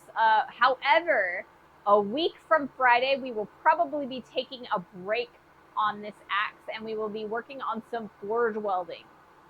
So for those of you who are new to blacksmithing, when you hear the word weld, you kind of think of a welder, you know, like a stick welder or, you know, a MIG welder or something like that. Well, it is possible to weld two pieces of metal together in a forge.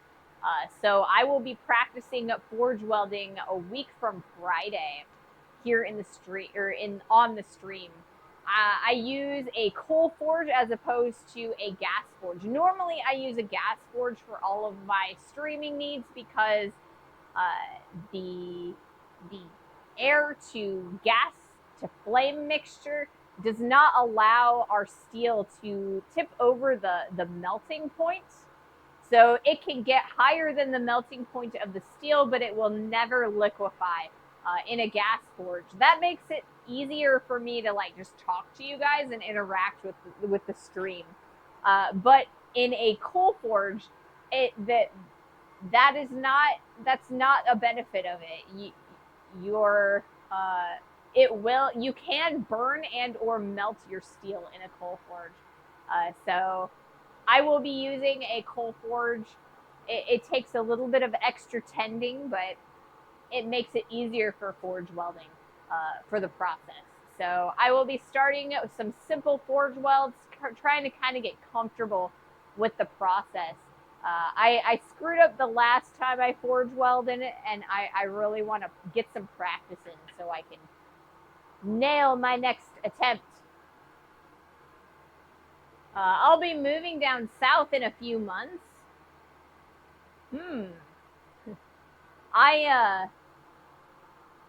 I was born in Texas, but I was 3 years old when I moved north, so I don't know that I'm, from the South, but I do understand some Southern stuff.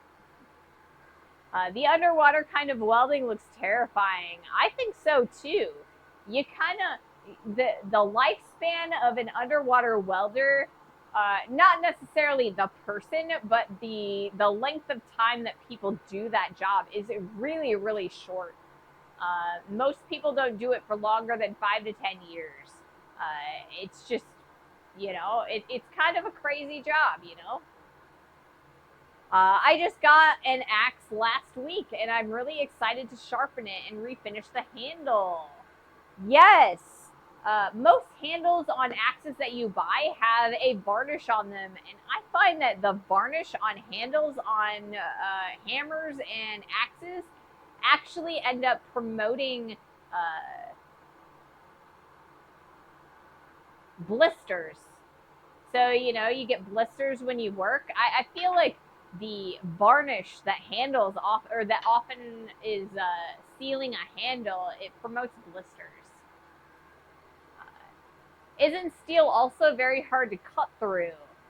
It's hard, and you have a lot because it's dangerous. Oh, you earn a lot because it's dangerous. Yes, it is. Steel is sometimes difficult to, I mean, it really depends on what you're using to cut steel and what state it's in. You can harden steel, and if it's a high carbon steel, it makes it a lot harder to cut through. But there are tools that are specifically designed to cut through steel. Like I have a chop saw, which has a fibrous blade. It's like, I think it's like fiberglass-ish, maybe, not really, but kind of sort of like similar at least. They also have band saws. The teeth on those saw blades are really thin.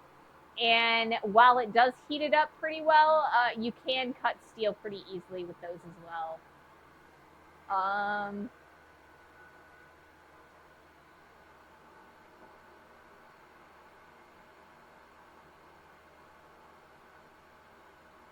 I was originally born in Russia and then moved to New York, and my wife has a better job opportunity in Kentucky than up here, so I'll take the beating and restart my career. Well, more money. Aluminum oxide or ceramic grip on, I think it's aluminum oxide. I was going to strip mine off and either use Danish oil or boiled linseed oil. Hadn't decided which yet, but I have heard the same thing about typical varnishes causing blisters. I often use boiled linseed oil, but you have to be really careful about using it because burning or like boiled linseed oil can spontaneously combust if it's left in a rag. So be very careful if you use a rag to apply it. Make sure that it dry, or you're monitoring it while that boiled linseed oil is drying in the rag, or clean it out of the rag depending on your intentions. But just be careful because as boiled linseed oil dries, it heats up, and like I said, it can spontaneously start on fire. Cutting through steel, acetylene torch. Yes, it's so easy. Laser cutting or a acetylene torch, you can melt through steel, so it cuts like butter. It's amazing. I wish I had a bigger oxygen tank, then I'd use more oxyacetylene. Blah, blah. I can read. Metal can and leave it uncrumpled. If and when you start to get a burn, don't put ice on it. It actually does more damage to the skin. I have also heard that. I believe if I remember correctly, you are supposed to use lukewarm water to kind of rinse it off a little bit. Oftentimes, I don't. I don't rinse off my burns until after a while, and then I will rinse them off, to get the dirt off, and then I put on like burn cream or like a Neosporin. And you have to be really careful because you want to make sure that you allow your burns to dry out too. Water, everything else comes later. I put mine under cool water to get some relief. See, if it's on my hands, I find that I barely feel burns anymore because, I've burned myself so often. If I get a burn, I rinse it off with more molten metal. Fight fire with fire, You guys are funny. All right, I'm going to do another heat. That's how you make it worse. How do you make it worse? With cold water or with, I usually use lukewarm water when I wash the dirt off. Am I doing it wrong? I might be doing it wrong.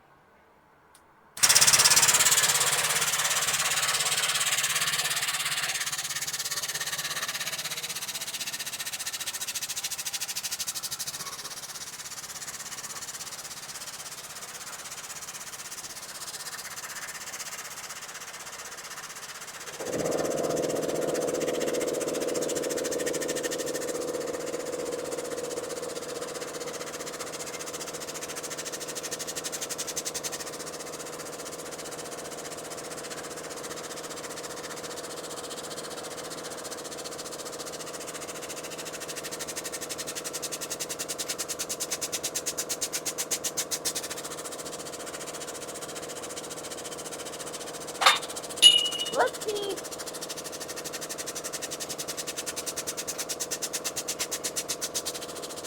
Which one fell off? Oh.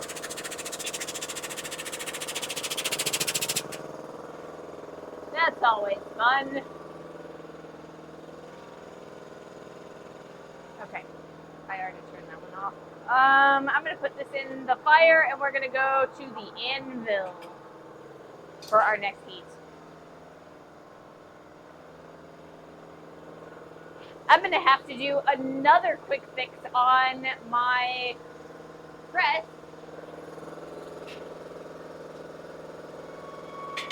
because the other side of my angle iron came off, so I'll have to weld it back on. That one can't really be a quick fix. I have to actually weld that back on. I have put controlled burns in my field to prevent big burns cross over and make them die out. Yeah.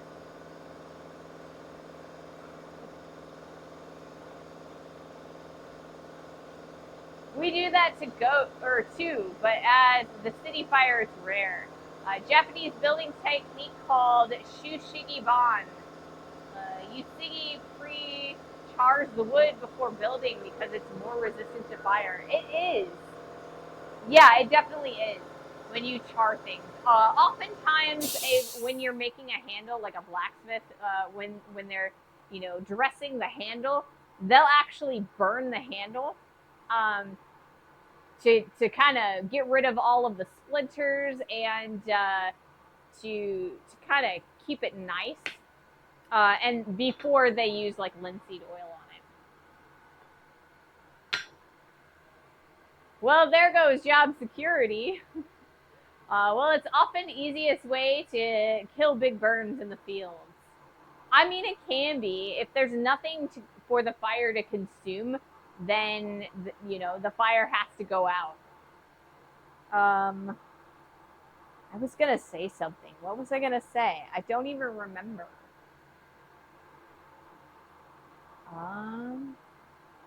Oh, I know that I don't usually dress my burns correctly because usually I dress them myself. And you know, I've gotten 3rd degrees, and I probably should have gone to the emergency room for that, and I didn't. So, you know, do as I say, not as I do.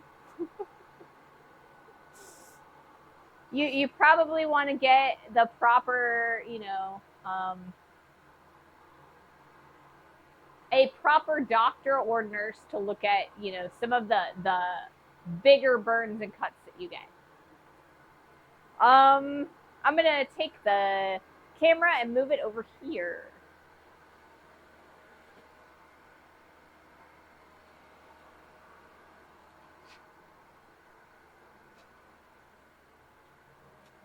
Goodness gracious. I'm definitely starting to get a little bit on the tired side. So I'm making some weirdo mistakes. Not like mistakes that are like hurting myself, but like I keep forgetting to refresh my camera.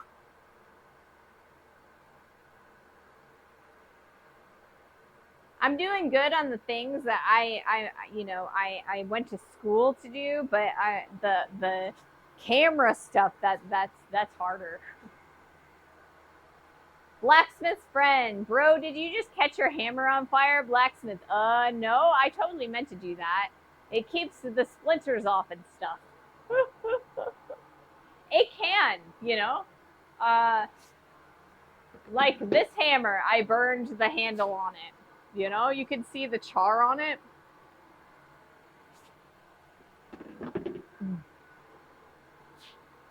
I'm a farmer. I deal with getting hurt all the time. If they see me in the ER, they tend to make me go ahead of all the others. I imagine, because, you know, you would be triaged first if you can't deal with it yourself.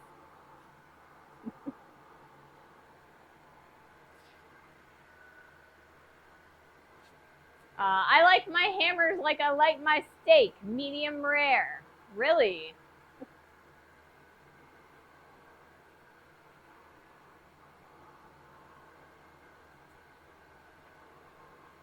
Fire, in a way, breathes. It needs oxygen, fuel, and heat to actually start. Take any of those out of the equation and no fire. That is the case.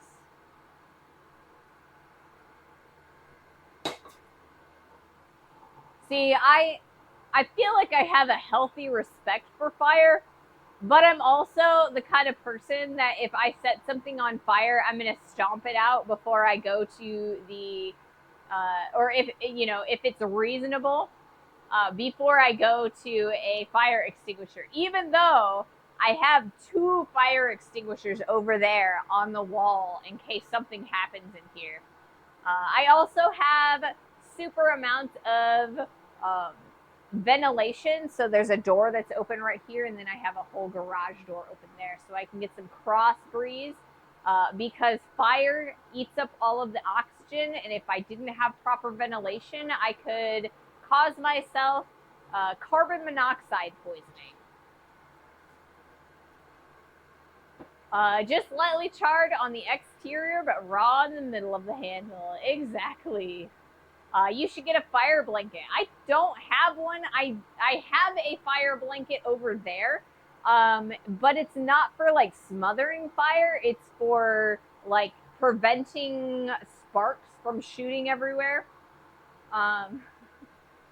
If something catches fire, I stop, drop, and roll across it. I don't know.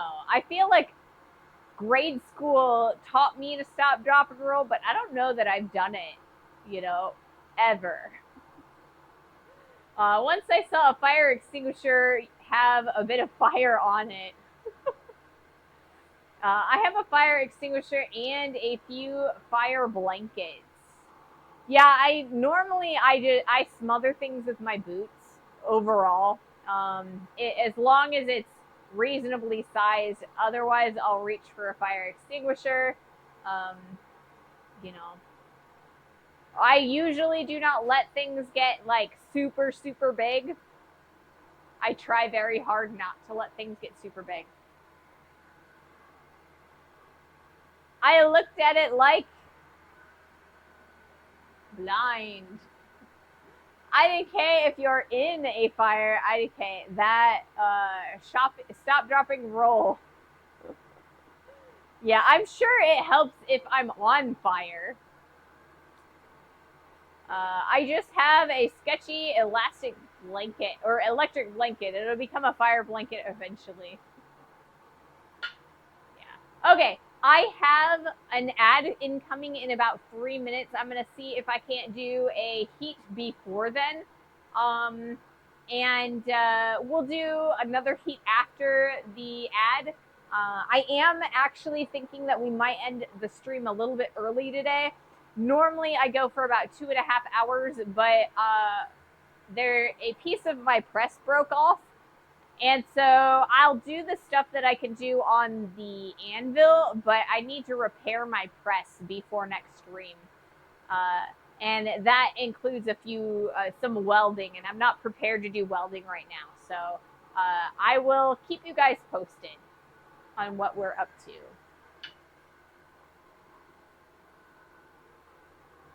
Yeah, the press is, it's only a little bit borked. The pressing part is fine. It's just the part that holds the dies on.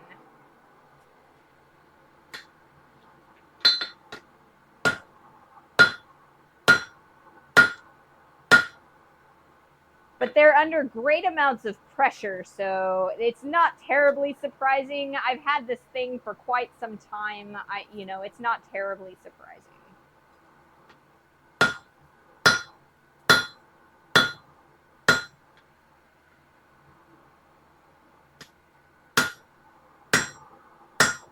All right, back in the fire. We're gonna straighten this out a little bit. I'm pretty happy with the size of it. We do have a little bit of bulge right there that I want to take care of eventually.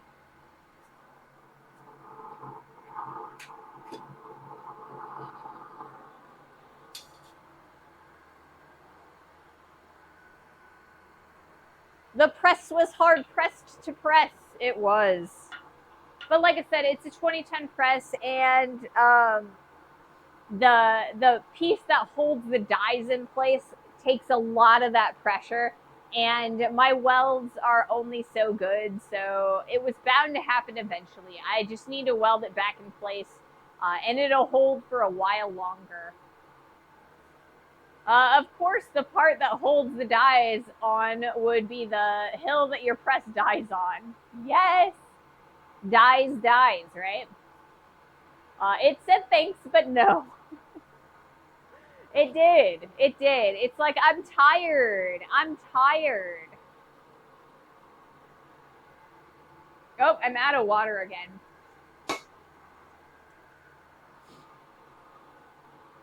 I will have to refill my water. Okay. So we have a 1.5-minute ad break going on. We're going to spend that allowing the metal to get hot again. And hopefully it'll be hot by the time the ad is done. It said, Grandpa, I hate it here. And I said, Shinji, get in the robot. Get in the robot.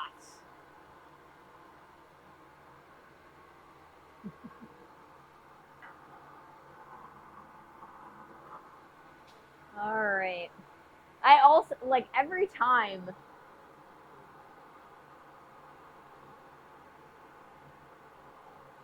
So I have sound canceling headphones, and they're really, really tight, and they have to be at least somewhat tight in order to function, right? But over time, it starts really grating on the sides of my head. I don't know how blacksmiths were able to time their hearts in the medieval period without Twitch ads, right? Right?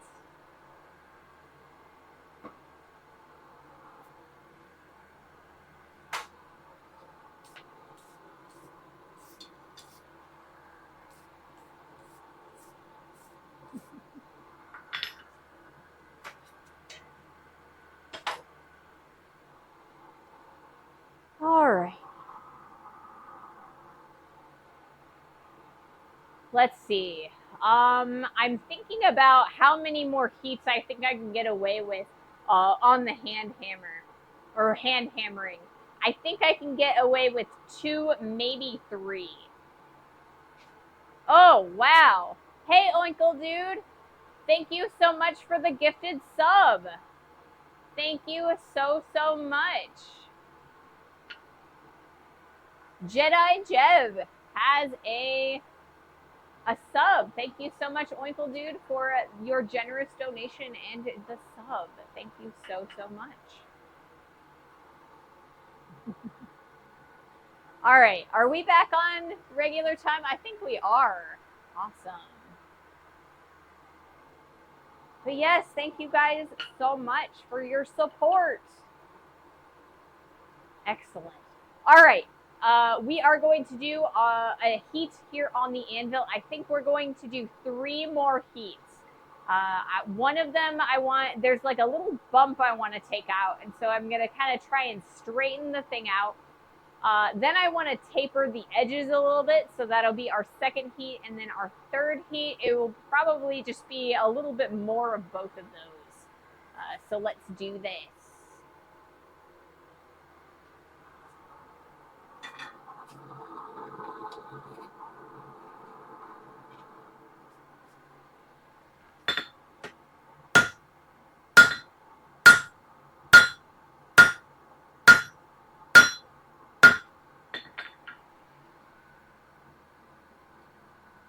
Keeps jumping on me.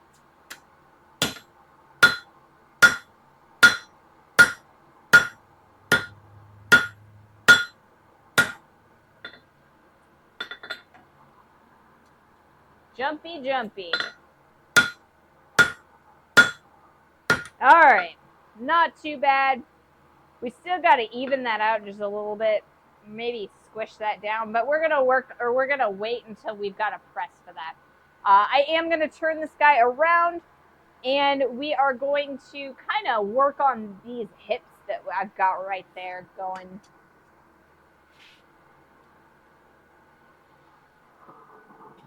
For our next heat.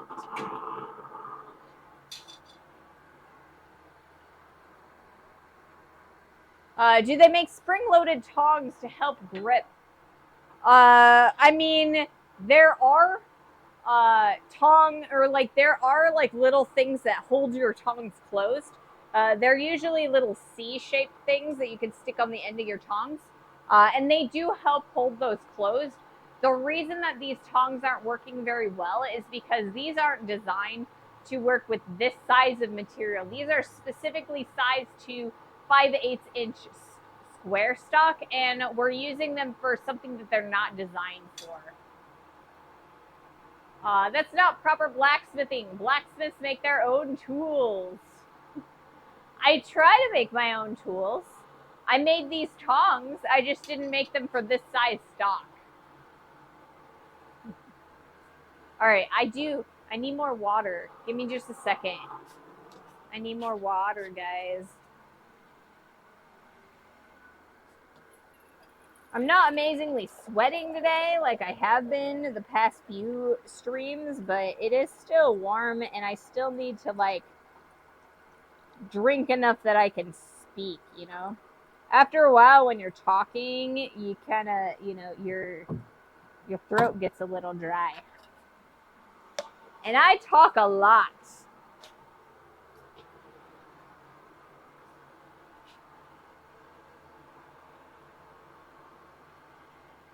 I meant springy tongs. I mean, I could make springy tongs. I've got a few pieces of tool steel that I could make a set of springy tongs with. I just haven't done it. Using inappropriate tools. You should hear OSHA. You heard her, OSHA. I mean, yes, that is the case. But I mean, my entire shop is not OSHA compliant, you know? I just don't call OSHA on me, please.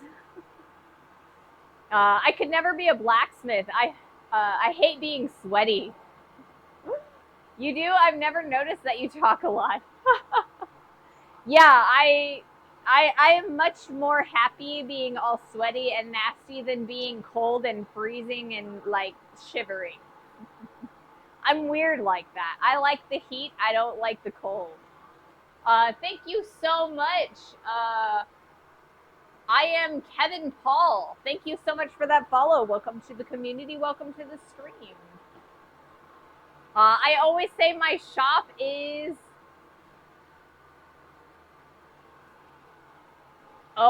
beep compliant.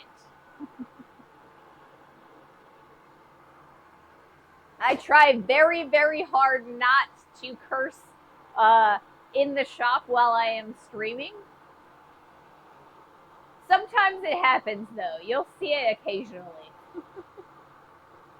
But yeah, I can totally I totally can get on board with that. My shop is beep compliant. Oh, my bad. I try to be better. It's all right. You guys in chat are, you're fine as long as, you're PG-13, But overall, you should be all right.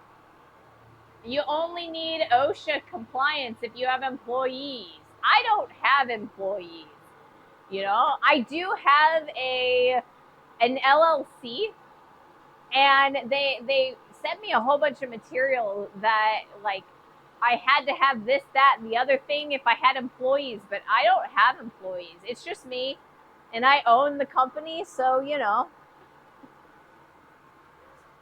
blacksmithing is grandfathered anyway. I'm sure it's been around for at least 1,000 years longer than OSHA. I'm sure it has. Even Butler wouldn't require it unless you had a paid person. And I don't have any paid people right now. See, I don't even have enough, I don't receive enough fundage right now to pay myself a livable wage.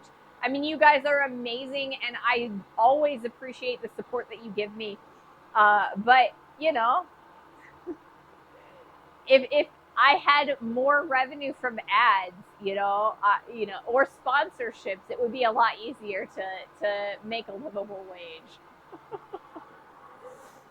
All right, I'm going to do my next heat.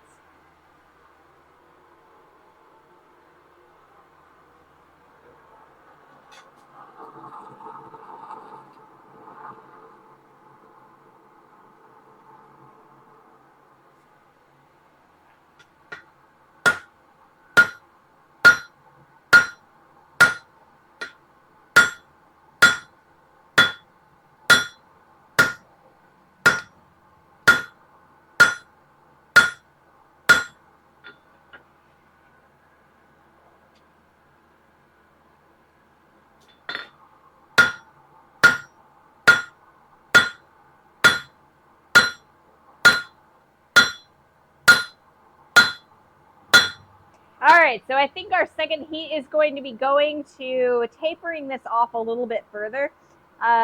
We've evened that out a little bit. There isn't a bump out anymore, but now we still need to, like, taper that in a little bit more because it's straight here.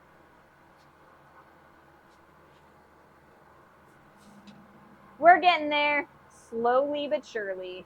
Actually, you know what? I don't know why I started turning this over.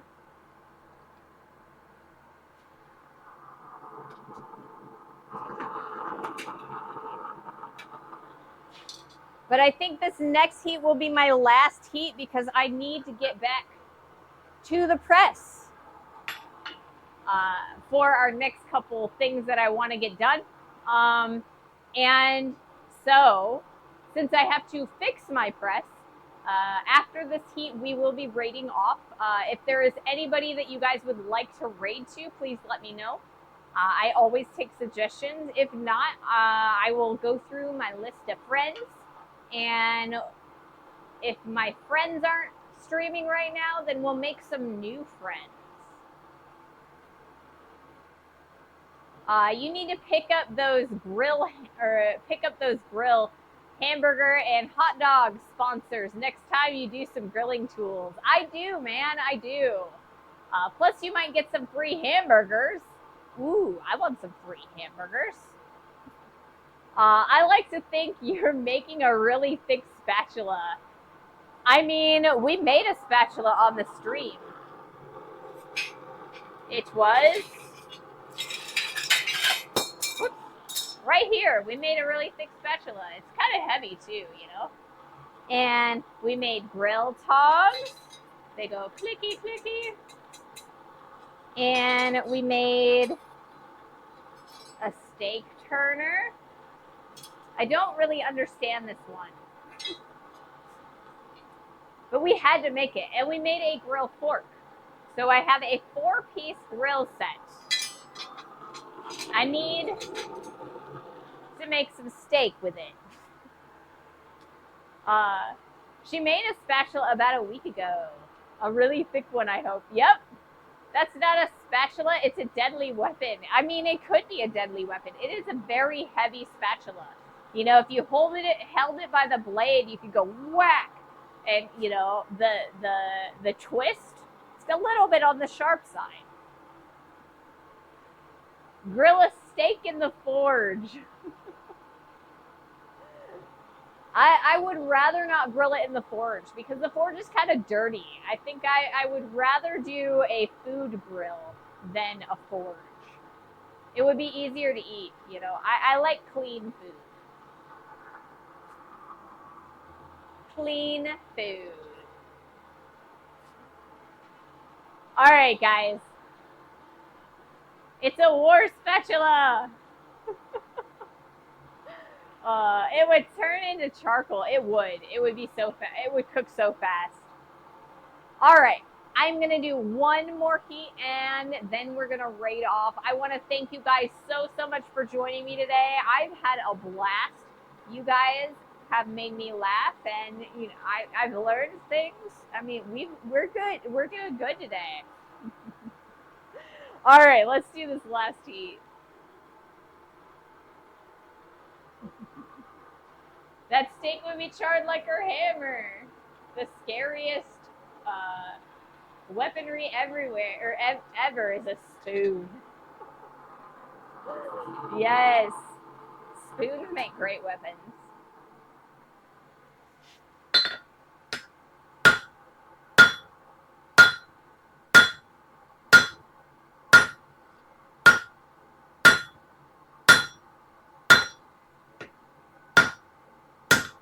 Ah.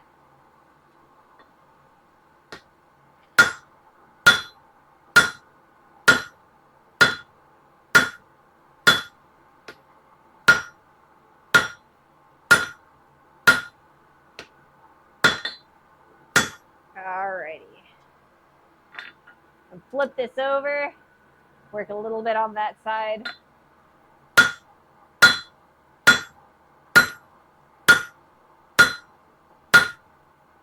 And I think that's all she wrote for the day. Let's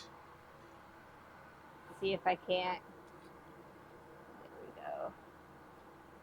That should work. Alrighty. Thank you guys so much. That's some stylish blacksmithing. Thanks for the compliment. All right. I lied on Friday and I said that I was going to change our outro and I forgot to do so. So I apologize for that, guys. Thank you guys so much for watching. Thank you for making the end of my shift go by fast. You're welcome. All right. Let's see who is around to raid. Thank you guys so much for joining me today. It has been great and amazing. Goodness. Who do we got?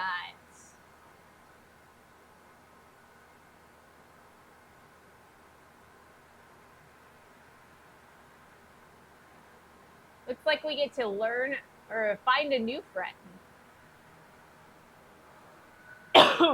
Goodness gracious, I think I inhaled something weird. All right. Who do we got?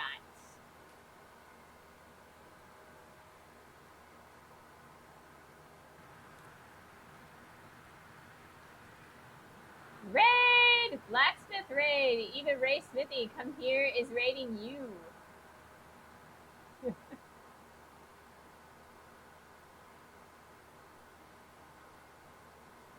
Let's see.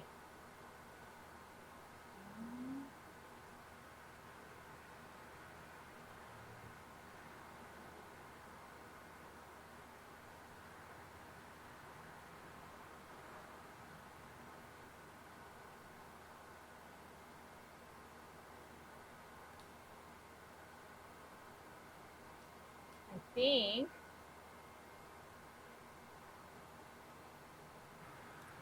we're gonna do some crocheting. I think.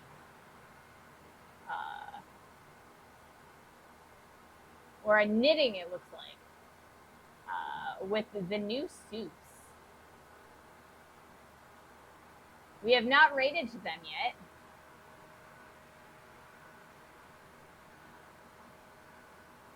So we'll get to meet a new friend. Thank you guys so much for joining me. Have a wonderful rest of your evening. I'll see you on Wednesday.